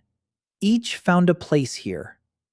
The first agent of the demonic court arrived a month after Sora showed up at the workshop. At night. Quietly. Dan was sleeping in his room at the barracks. He woke up because Innes screamed inside his head. He didn't speak. He screamed. He said one word. Duck. Dan slid off the bed onto the floor. Something whistled overhead. A dull thud against the wall. He rolled toward the door. A figure stood in the darkness, black, silent, a blade in its hand. Thin, curved, poisoned. Dan knew it was poisoned, even though he couldn't see the poison. Innes had told him. The figure stepped toward him. Dan darted toward the workbench. He grabbed the first thing he could find, a hammer. He threw it, not at the figure, at the window. The glass shattered. A crash. The figure froze for a moment. That was enough. The workshop door flew off its hinges. Sora burst in first, barefoot, without her headband. Her horns glinted in the moonlight. Her eyes burned yellow. They were literally on fire, two little flames in the darkness. She struck the figure with a short sword. The figure parried, quickly, professionally, but Sora was faster. The second strike landed on the shoulder. The figure retreated toward the window. Eltane appeared right behind her, twin blades. Dan's dagger was on his belt. She blocked the window. The figure found itself between the two fighters. It stopped, lowered its blade, raised a hand, snapped its fingers, and vanished. Just dissolved, like smoke. Silence. Eltane checked the room. Empty. Sora stood in the middle of the workshop. She was breathing heavily. Her horns were sticking out. She remembered she wasn't wearing her headband. She clutched her head. She looked at Dan, at Eltane, panic in her eyes. Dan said calmly that everything was fine, that he'd seen this before, that he didn't care. Sora froze. Eltane sheathed her blades. She looked at Sora, at her horns, at her yellow eyes. She was silent for a moment. Then she said that the right horn was slightly longer than the left. It was the first thing Eltane had ever said to Sora. Sora opened her mouth, closed it. Then she snorted, almost a laugh. Yenha came running over a minute later, with her tools. She examined Dan, a scratch on his shoulder. The blade had grazed him, not deep. Yenha treated the wound, with her new tool, the one that doesn't rust and kills bacteria. Dan asked Innes who it was. Innes didn't know for sure, but he had a feeling. Not a human, or not quite human. Something demonic. Something sent. In the morning, Dan sat in the workshop and thought. They'd tried to kill him, or kidnap him, or test him. In any case, someone had decided that the negotiations were over. Victor Nail. Dan thought about him, about the pigeon that had flown south, beyond the rift, to the Demon King. Nail was at court. He had access to the king. He was a shadow, a spy, a double agent. And he had known about Dan from the very beginning. Dan mentally asked Innes if he could keep an eye on Nail. Innes said he couldn't, that his divine abilities were limited to coincidences. He sees minor coincidences, the threads of fate, but he can't spy in a targeted way. Dan said okay, that he'd handle it himself. He started keeping a journal, a small one, in a leather cover.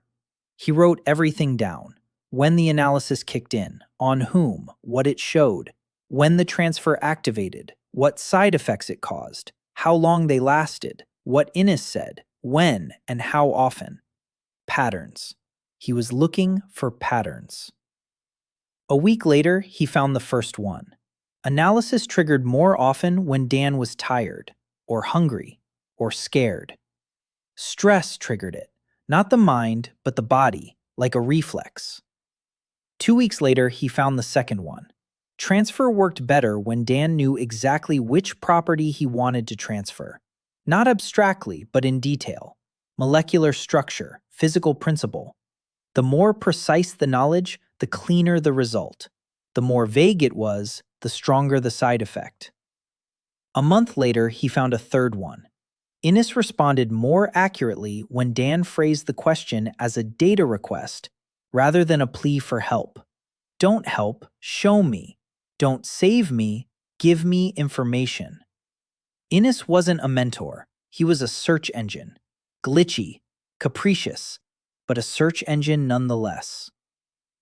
Dan wrote everything down, every evening, after lessons with Mina, after work, before bed. The journal grew. Data piled up. He couldn't control his abilities, but he was beginning to understand when they kicked in. It wasn't control, it was monitoring. The first step toward control. 2 months later, Dan announced an open recruitment drive for everyone, no class requirements. He posted the announcement on the workshop door. Carver's workshop is accepting apprentices. No class required. No skills required. A willingness to work with your hands is required. The first to arrive was an 18-year-old boy, skinny, quiet, long hands with slender fingers. A nobody, from the orphanage in Clinwater. 10 years of forced labor behind him. He'd run away. He'd walked here. It took him 3 weeks. His name was Tobias. Tobias didn't know how to do anything, but his fingers, slender, long, precise. Dan looked at them and saw a master of precision mechanics. Not yet, in a year, in 2, but he saw it. Next came a 40-year-old woman, a former mage, 3rd rank mage class, her abilities lost after an illness. The tablet is active, but she has no power. The system sees a mage. The world sees a disabled person. Her name was Reyna. She wanted to learn to do at least something with her hands because her magic was gone and wouldn't return. Third to arrive was an old man, 70 years old, a former warrior, 1st rank, the lowest, retired due to age. He didn't want to learn, he wanted to teach. He said he knew metals better than any blacksmith because for 40 years he'd been hacking at them and hacking with them. He knew which blade would break and which wouldn't. His name was Harold. Dan took them all on. The workshop became too cramped. Karina found a larger space, beyond the city wall. An old warehouse. Stone walls, high ceilings, room for a forge, workbenches, and apprentices. Dan moved everything there. He hung up a new sign, Carver's Workshop. An agent of the demonic court attacked Dan one night. Sora and Eltane repelled the attack. Sora revealed her horns in front of everyone and was accepted. Dan began keeping a journal of his observations on his abilities and discovered the first patterns. He opened enrollment for apprentices without any class requirements. Tobias, an empty shell from the orphanage, along with Reyna, a former mage, and Harold, an old warrior, joined the workshop. The workshop moved to a large space behind the wall and was renamed Carver's Workshop. The workshop grew. Within 6 months, 14 people were working there. Orphans, the discarded, the outcasts, people the system had cast aside. Dan didn't teach them by class. He taught them to observe, to listen, to think, to find what was broken, to fix it. In 6 months, Tobias became the best master of precision mechanics in the city. His clockworks ran more accurately than those of the guilds. His fingers, which had spent 10 years hauling stones in a mine, turned out to be made for tiny gears and springs. The guilds took notice. 3 guilds simultaneously filed a complaint with the council: the Weapons Guild, the Alchemists Guild, the Artisans Guild. The complaint was the same. Carver's Workshop was operating without a license, without a class, and without a tablet. His apprentices were selling goods that were undermining the guild market. It was illegal. It was heresy. It was a threat to order. The council scheduled a hearing in a month. Dan was preparing. Karina was preparing the documents, sales figures, customer reviews, price comparisons, everything neatly organized. Eltine was training Sora and Mina, just in case the hearing didn't go as planned. Yenha was treating people at the workshop, for free, without the tablet, without prayer. She washed hands, made incisions, stitched wounds, and healed. People went to her because the temple healers cost money that the poor didn't have. The church noticed this too. The church also filed a complaint, the fourth one. Dan worked. At night, during the day. He made things for specific people, each item for a specific person. Knee pads for Old Man Harold, whose joints ached. Gloves for Raina, whose hands were always cold after she lost her magic. A little book for Mina. He sewed the leather binding himself. He carved the letters himself. He wrote her name on the cover himself. Mina. The first letter she'd learned. The first book of her life. Inside were simple words, the ones she already knew how to read. Cat, house, bread, fire, master, friend. Mina received the book that evening. She held it in her hands. She looked at the cover, at her name. Her fingers trembled. She didn't say a word. She pressed the book to her chest. She left. She hid it under her pillow. She cried into it every night for 2 weeks, quietly, so no one would hear. Sora heard her. She said nothing. Something shifted between the two of them after that night with the agent. Not friendship, not yet. But Sora stopped snapping at Mina, and Mina stopped hiding from Sora. Two girls with nowhere to go, slowly getting used to the fact that they now belonged to someone. Innes spoke up in Dan's head one night. Seriously, no jokes, no guilty tone. He said he had to tell the truth. The whole truth. Dan had been waiting for this. He'd sensed that Innes was hiding something. That was more than just a sneeze or a broken thread. Innes told him, "When Dan touches the tablet, it overloads.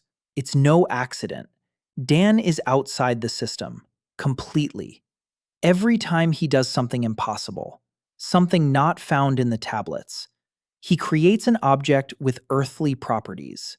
He heals outside the canon. He teaches the empty ones to use their hands. Every time, the system cracks. The divine contract upon which Erden stands develops a microcrack. Like metal fatigue. It builds up. The tower flashes purple because it's registering anomalies that shouldn't exist. If Dan learns to control his abilities consciously, the system will collapse completely. The tablets will stop working, the classes will vanish, the tower will go dark. 800 years of order will crumble to dust." Dan sat in the note and listened. Then he asked what would happen to the people. Innes said he didn't know. Maybe nothing. Maybe chaos. The system controls the distribution of magic. Without the system, magic would run wild, unpredictable. Demons, unrestrained by the tablets, could burst out of the rift at full strength. Dan asked what would happen if he died. Innes was silent for a long time. Then he said that if Dan died, the cracks would remain. The system wouldn't recover, but it would stop cracking further. Slow degradation instead of a collapse. In 100 years, it would collapse anyway. Dan asked why Innes had been silent. Innes said he was afraid. If the other gods found out what he'd done, he wouldn't just be punished. He would be wiped out. A god can be erased. It's called oblivion. No memory, no consciousness, no existence. Absolute zero. And if Dan were to die because of Innes, oblivion would be inevitable. That's why Innes offers advice, even when he doesn't want to, even when he's scared. Because if Dan is alive, then Innes is alive. Dan was silent for a long time. Then he said he understood, that he wasn't angry, that Innes was a coward and a klutz and the worst god possible, and that Dan was glad it was Innes, of all people, sitting in his head, because a perfect god would have decided long ago that it would be easier to kill the anomaly and save the system. But Innes didn't decide that, because he isn't perfect. He's just a god who sneezed and is now responsible for the consequences, just like a human. Innes was silent. Then he said, "Thank you," very quietly. His voice trembled. Dan said, "You're welcome." He said they had a hearing before the council that morning, and that Innes needed to be on his guard. Innes said he would be. The hearing took place in the council chamber of the Six Towers, a huge circular room under a dome. 6 chairs arranged in a semicircle. In each sat a representative from one of the towers. In the center of the hall was a table for speakers. Along the walls were benches for observers. 300 seats. All were taken. Lords, priests, guildmasters, military officers, courtiers, and one man in a black cloak standing by a column, Victor Nail. Dan entered through the main doors, wearing his work shirt, a leather apron, tools on his belt. He hadn't changed his clothes on purpose. 6 others followed him in. Eltane, blades at his back. Dan's dagger on his belt. His face was stony, but his eyes were alive. Yenha, quiet, upright, tools in the bag on her hip. Those very ones, the ones that don't rust. Mina, in a dress from Karina, a book in her pocket. In a formal setting for the first time in her life. Her eyes were huge, but she stood straight. Karina, gloves, documents, back straight, a smile, that very one, businesslike. Sora, without her headband.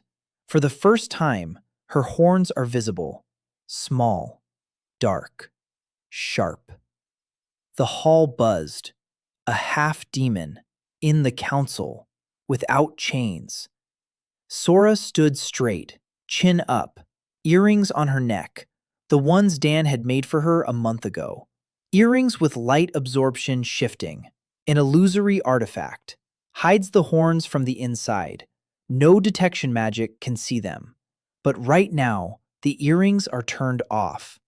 Sora came with her horns exposed, by her own choice. Dan hadn't asked. She decided on her own. Ivy Langston was the last to enter, an inquisitor of the Church of the Six Gods, 30 years old, tall, thin, a face like a razor blade, gray eyes, cold. She'd been sent to arrest Dan 3 weeks ago. She'd spent a week with him, under arrest. Technically, he was a prisoner. In reality, she sat in his workshop and watched him work. On the second day, she asked him a question, a professional one, about the procedure for execution by purifying fire. Was it true that the condemned were tied face first to a post? Dan asked, why face first? She said that's what the canon prescribes, so the condemned person doesn't see the fire and fall into a panic that would desecrate the ritual. Dan was silent for a moment. Then he said that if the purpose of the execution is justice, then the condemned person has the right to see what is being done to him. And if the purpose of the execution is the executioner's convenience, then that's not justice, it's a slaughter. Ivy fell silent for 4 hours. On the third day, she asked if Dan believed in the gods. Dan said that one of them lives in his head and sometimes talks nonsense. So yes, he believes, but he doesn't worship, because the god in his head doesn't ask for worship. He asks for forgiveness. Ivy fell silent for a day. On the 5th day, Dan noticed that her breastplate was cracked. The analysis worked by accident. It revealed a crack from the inside, invisible, dangerous. The next strong blow would split the breastplate, and a shard would pierce her heart. He repaired it that night. In the morning, he gave it back to her. He said he wasn't sure he'd fixed it right, but he'd done his best. Ivy took the breastplate. A day later, she took it off. She never put it on again. She came to the council without her armor, in a simple black dress, without the insignia of the church. The hall buzzed even louder. An inquisitor without armor. That was a statement, a loud one. The high priest rose and demanded silence. The hall fell quiet. The hearing began. The prosecutor spoke first. Grand Master Virel Cross, head of the Guild of Identification. Tall, gray-haired, impeccable posture. A gray robe with a gold stripe. An intelligent face. Stern. Honest. Not a villain. A fanatic of order. He spoke for an hour. 40 arguments, stacked like a wall, brick by brick. First argument. Daniel Carver lacks a class, and therefore has no right to engage in craftsmanship. Second, his methods do not conform to any of the tablets. Third, contact with the Great Tablet caused a system failure. Fourth, his apprentices are working without a license. Fifth, his products undermine the guild system. And so on. 40 arguments, each one ironclad, each one logical, each one based on law and precedent. Cross finished. He sat down. The room was silent. Dan stood up. He walked over to the table. He didn't speak. He turned toward the doors. He nodded. The door opened. A young man entered, 18 years old, skinny, quiet, slender hands with long fingers. Tobias. Dan spoke a single sentence. He said that Grandmaster Varel Cross had personally signed the sentence 20 years ago, a boy with no class from the orphanage in Clinwater. Compulsory labor. For life. A useless element. This boy stands before the council. His name is Tobias. He is the finest master of precision mechanics in the country. His watch is more accurate than any in this hall. His hands, which for 10 years hauled stones from the mine, create things that no guildmaster can replicate. The Grandmaster called him a useless element. Here he is. Look. Dan fell silent. He pointed at Tobias. Tobias stood there, quiet, thin, his hands at his sides. His fingers trembled slightly. The hall watched.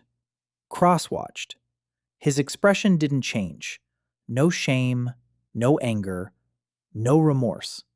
He looked at Tobias as if he were proof, not of his own mistake, but of his own righteousness.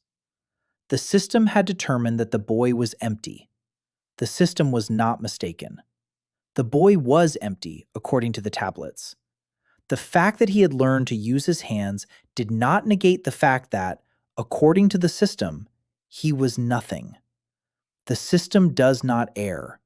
The system cannot err, because if it could, everything would collapse. Cross stood up. He said that Tobias's case did not disprove the system. On the contrary, it confirmed that without control, anomalies begin to multiply. One classless master is intriguing. 14 is a threat. 100 is collapse. He proposed isolation of Dan and all his students for study and for safety. The council voted. 6 votes. 4 for Dan, 2 for Cross. 4-2. Dan stays. The workshop stays. Under supervision. But legally. Cross stood up. He looked at Dan, at Tobias, at the 6 people behind Dan. He turned around. He walked toward the exit. He stopped at the door. He didn't turn back. He said quietly that Dan didn't understand what he was doing, that every one of his creations was a blow to the foundation, that when the foundation cracked, it would be too late. He walked out. The silence behind him was heavy. Dan stood there and listened to it. Because Cross was right. Not entirely, but he was right. The foundation was cracking. Dan knew that. Innes was silent in his mind. Victor Nail stood by the column, smiling. At the council hearing, Grandmaster Cross presented 40 arguments against Dan.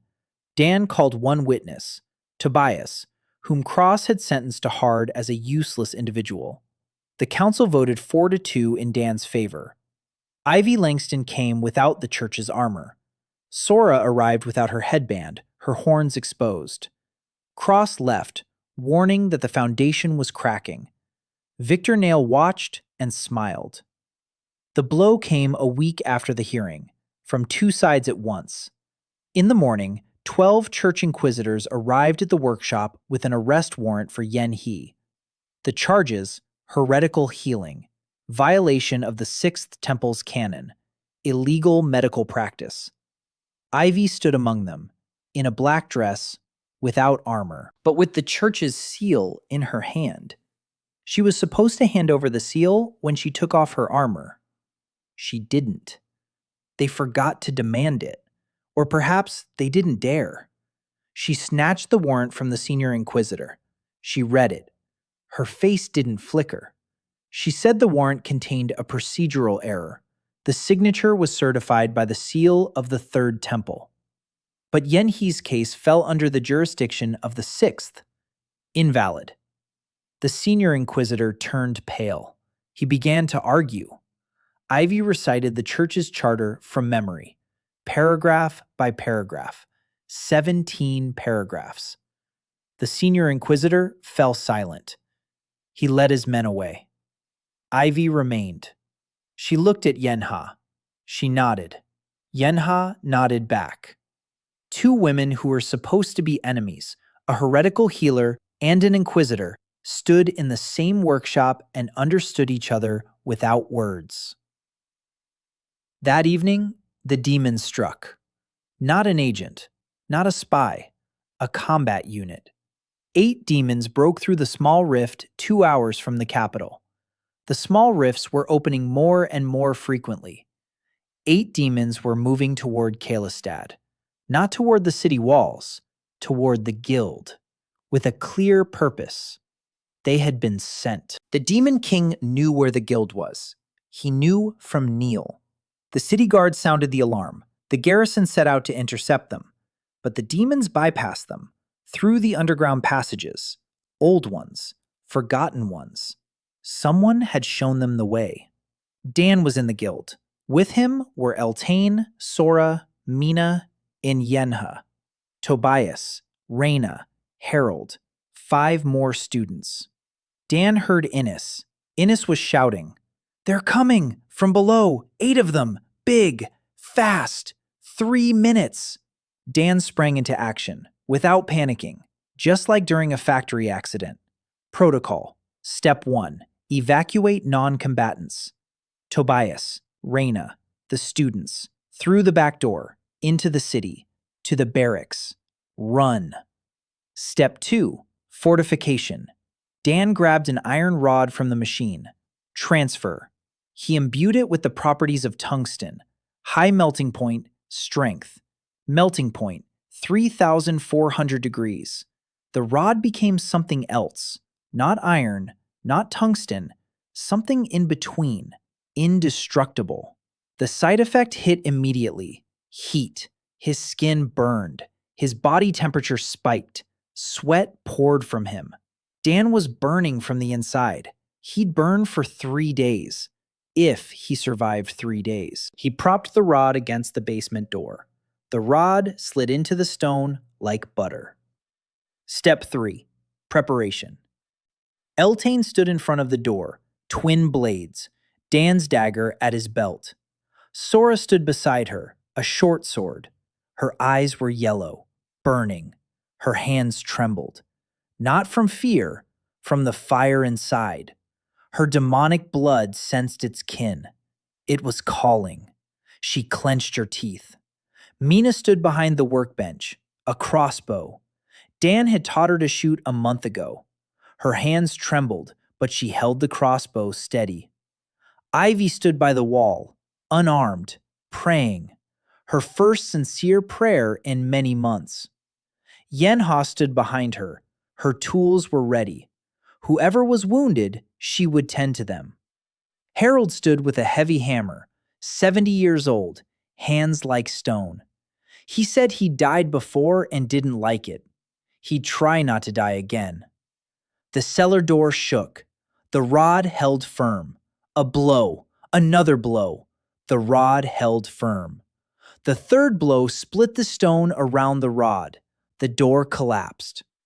The first demon was huge, 2 meters tall, gray skin, 4 arms, a blade in each, red eyes. Eltane stepped forward, Dan's dagger in her right hand. Light, perfect. Fitting her injured wrist, she struck. The dagger sank into the demon's throat, easily, like cutting through water. The demon wheezed. The dagger pierced what it wasn't supposed to pierce, the demonic hide, which only consecrated metal can penetrate. The dagger wasn't consecrated, but it was made by Dan, outside the system, outside the rules, outside the tablets. The system didn't know that this dagger couldn't pierce the demonic hide, so it did. The second and third demons charged in at the same time. Sora intercepted one. Fire burst from her hands, uncontrolled, wild. She screamed. The earrings around her neck flared up, not hiding her horns, but amplifying them. The portal inside the earrings resonated with the demonic blood. The fire turned white. The demon was flung against the wall. Mina fired. The bullet pierced the fourth demon's eye. A clean shot. Her hands were no longer shaking. Harold struck the fifth with his hammer. The old man put 40 years of combat experience into that blow. The hammer broke, but the demon fell. Ivy stood by the wall and prayed, and something happened. Light, warm, golden. It emanated from her, not from the tablet, not from the temple, from her very self. For 15 years, she had prayed out of duty. For the first time in 15 years, she prayed with all her heart. And someone heard her. The light struck the three remaining demons. They screamed. They retreated. They poured back into the basement, into the tunnel, away. Silence. Dan stood against the wall. He was burning from the inside, a side effect of the tungsten. His body temperature was nearing 40. Sweat was streaming into his eyes. He looked at his people, at Eltane with a dagger in her hand, at Sora with white fire on her fingers, at Mina with her crossbow, at Harold with his broken hammer, at Ivy in golden light, at Yenhu, who was already kneeling next to the wounded Harold, stitching up his arm, with her tools, which don't rust, each and every one of them, every single one. They had triumphed because of what Dan had made for them. The dagger, the earrings, the book that taught Mina to believe in herself enough to hold the crossbow steady, the repaired breastplate that Ivy took off and found faith beneath, the tools that saved lives. Dan stood there, glowing, smiling, the way a man smiles when everything is working out for him. Innes was crying inside his head, quietly, silently. Dan heard him. For the first time, he heard his tears so clearly, as if the wall between them had grown thinner. Dan said in his mind that everything was fine, that everyone was alive, that the system had held up under the strain. Not that system, his design, his people. It held up. The church tried to arrest Yenhu, but Ivy blocked the warrant due to a procedural error. That evening, 8 demons sent by the Demon King through the underground passages shown by Neil attacked the workshop. Dan's team repelled the attack. Each of them triumphed because of what Dan had done for them. Eltane's dagger pierced the demonic hide. Sora's earrings amplified her fire. Mina's shots were spot on. And for the first time in 15 years, Ivy prayed sincerely and found strength. Yenha saved the wounded Harold. 3 days after the attack, the Council of the Six Towers convened again. Together with the church, together with the crown. For the first time in 200 years, all 3 powers were in the same hall. 300 people. The throne room had been expanded. Additional benches had been set up. There was only one topic, the Carver problem. Dan was summoned. He came in, wearing a work shirt, a leather apron, tools on his belt. He hadn't changed his clothes. 6 people followed him in. Eltane, a dagger on his belt. His eyes were calm. His hand didn't hurt. Yenha, tools in her bag. Her back was straight. The stone around her neck was still cracked, but she wasn't hiding it anymore. Mina, a book in her pocket, standing straight, not hiding, not afraid. Karina, no gloves. For the first time in front of Dan, she's not wearing gloves. Her hands are bare, real. Sora, horns exposed, earrings around her neck, chin up. Ivy, no armor, no symbols of the church, in a simple black dress. The hall watched them, the 300 most influential people on the continent. The high priest stood up. The room fell silent. The high priest addressed Dan. He asked if Daniel Carver acknowledged himself as an anomaly. Dan looked at his team, at the 6 faces behind him, each a separate story, each a separate pain, each a separate letter. A dagger for the hand that no longer hurts, a tool for hands that wash before surgery, a book with a name for the girl who thought she was stupid, earrings for the one who'd hidden herself her whole life, a mended breastplate for the one who found faith beneath her armor, and glasses. Dan took a case out of his bag. He opened it. Glasses, thin frames, lenses made of rock crystal, a bridge, refractive correction, a property that doesn't exist in this world. For Karina's mother, who is going blind. He'd made them 3 months ago. The analysis had worked right before Karina's mother's eyes during their first meeting. For 3 months, he'd thought about how to apply it. He did it. He gave them to her. Karina's mother can see. Karina came to him that night, without makeup, without gloves. She asked why. He said because he could. She stood there looking at him, and for the first time in years, she wasn't calculating. She wasn't bargaining. She wasn't weighing her options. She was just standing there. Dan put the case away. He turned to the priest. He said no. He doesn't consider himself an anomaly. He considers himself a master. They are the anomalies, because they've built a world where being a master is a crime. If they let him, he'll start by fixing this council's table. One of its legs is wobbly. He can hear it from the doorway. Silence. Dead. Absolute. 300 people. Not a sound.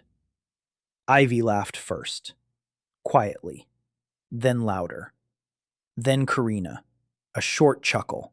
Then a long one. Then Mina giggled. She covered her mouth with her hand. Then Sora snorted. Eltane wasn't laughing, but the corner of her mouth twitched for the first time. Yenha was smiling, quietly, warmly, and then Innes laughed inside Dan's head, loudly, openly, without guilt, without fear, without restraint. For the first time in his life, Dan heard that laughter so clearly. Not a guilty whisper, not a nervous squeak. Laughter, real, divine in the simplest sense of the word. The priest stood there. He didn't know what to do. The 300 people in the hall began to exchange glances. Someone in the back rows snorted. Someone coughed in a way that sounded suspiciously like laughter. The atmosphere cracked. Not like the system, like ice in spring. King Terence IV sat on the throne. He watched. And for the first time during the audience, his mouth moved. Not a hint of a smile. A smile. A genuine one. He raised his hand. The hall fell silent. The king declared that the matter of Master Carver's status was settled, that Carver's workshop would receive a royal charter, independent of the guilds, independent of the church, under the direct patronage of the crown, with the right to teach, with the right to create, with the right to exist. Cross turned pale. He stood up. He opened his mouth. The king looked at him. Cross closed his mouth. He sat down. Victor Nail, standing by the column, was no longer smiling. Dan saw him. He saw his fingers twitch. He saw his jaw clench. Nail realized he had lost this round, but not the war. Dan knew that Nail would return, that the demonic king would come again, that the system would continue to crack, that the cracks in the divine contract hadn't gone anywhere, that ahead lay a rift that was widening, demons that had grown smarter, a demon king who reads the tablets like an open book, a church that sells blessings, guilds that stifle freedom, a tower that flashes purple, and a god in his head who sneezed. But that's for later. Right now, he was standing in the throne room, in a work shirt, with tools on his belt. 6 people behind him, each with their own story, each with an object he'd made for them. Not just any object, an object for them. Each creation was a little letter. I saw you. I heard you. I fixed you. Not because I had to, because I could. He turned to the council. He said that if no one wanted to fix the table leg, then he'd probably go to work. He had orders. People were waiting. He turned. He walked toward the door. 6 followed him. Eltaine walked on the right, slightly behind, as always, her hand on her dagger. But not because she expected danger, because she was used to it. Because the dagger was a part of her now, like Dan. Yenha walked on the left, quietly, close by, as always. Mina walked behind them, glancing back at the hall. Her eyes were wide, but not frightened, surprised. She was in the throne room. She, an orphan from the port, a thief, a nobody. She was in the throne room, and she'd been told she had a right to exist. Karina walked steadily, back straight, no gloves, hands in plain sight, nothing to hide. Sora strode with long strides, her horns on display, her earrings sparkled. She didn't look back, she looked straight ahead. For the first time in her life, she didn't need to check if anyone was behind her, because behind her were her own people. Ivy walked last. She brought up the rear, an old habit, an inquisitor's habit, protecting the rear. Only now, she wasn't protecting the church. She was protecting the people. They stepped out of the throne room onto the square. Both suns were shining, orange and white, shadows split in 2. The tower loomed over the city, white, smooth. And the moment Dan stepped onto the square, the tower flashed, purple, brightly, for an instant. The priests in the temple saw it and turned pale. Dan saw it too. He looked up, at the tower. He mentally told Innes what he'd seen. Innes said he knew, that it was him, that every step he took was a crack, that the system could sense him, that one day they'd have to decide whether to fix the system or break it. Dan said he was an engineer, that engineers don't break or fix things blindly. Engineers first figure out how it works, then they write a new technical specification, then they rebuild it. Not a revolution, not a repair, a redesign. Innes was silent for a moment. Then he said that Dan was the strangest person he'd ever met in 3,000 years. Dan said that meant a lot coming from a god who sneezed and dropped an engineer into a wheat field. Innes laughed. Dan walked across the square, toward the workshop, toward the workbench, toward his work. 6 people behind him, the whole world ahead of him. Broken, beautiful, his. Not because he had conquered it, but because he had started to fix it. He reached the workshop, opened the door, went inside, took the apron off the nail, put it on, walked over to the workbench. An unfinished order lay on the workbench, a prosthetic limb for a boy from the orphanage. The boy had lost 3 fingers on his hand in a mine. He was 12 years old. The classroom was empty. His name was Martin. Dan sat down. He picked up a tool. He began to work. Behind him, his people took their seats. Eltaine stood by the door, out of habit. Yenha sat down in her corner. She took out her tools. Mina opened her book. She read syllable by syllable in a whisper. Karina laid out the papers. No orders, new clients. Sora lay down in her corner, curled up in a ball, her horns sticking out. She no longer hid them here. Ivy sat by the window, looking at the tower. She was thinking. Harold, with his arm in a sling, sat down next to Tobias. He was teaching him how to tell good steel from bad by the sound it made. Raina was warming her hands by the forge. Dan was working. The light from the oil lamp flickered on the walls. Outside the window, the tower glowed with an even white light. Two suns were setting below the horizon, the orange one first, the white one second, just like on the first day. The workshop was warm, crowded, noisy, lively. Innes said quietly to himself that the worst decision of his career had turned out to be the best decision of Dan's life. Dan didn't answer. He didn't need to. He was working. A prosthesis for a boy without fingers. Precision work. Every joint, every hinge, every millimeter. For Martin. Not just any prosthesis. A prosthesis for him. Like a horseshoe for the Baron's horse. Like a dagger for Eltane. Like a tool for Yen He. Like a book for Mina. Like earrings for Sora. Like glasses for Karina's mother. Like a repaired breastplate for Ivy. Every object is a letter. I saw you. Dan Carver sat in his workshop, in a foreign world, with two sons, with a god in his head, with 6 women behind him, with students, with orders, with cracks in the divine contract, with the demon king somewhere beyond the rift, with the tower that flashes the wrong color, with all of this. And he was making a prosthetic for the boy, because the boy needs fingers. And Dan knows how to make fingers. Not because he's the chosen one, not because he's a hero, because he's an engineer, because he sees what's broken, because he can fix it. And that's enough. That's always been enough.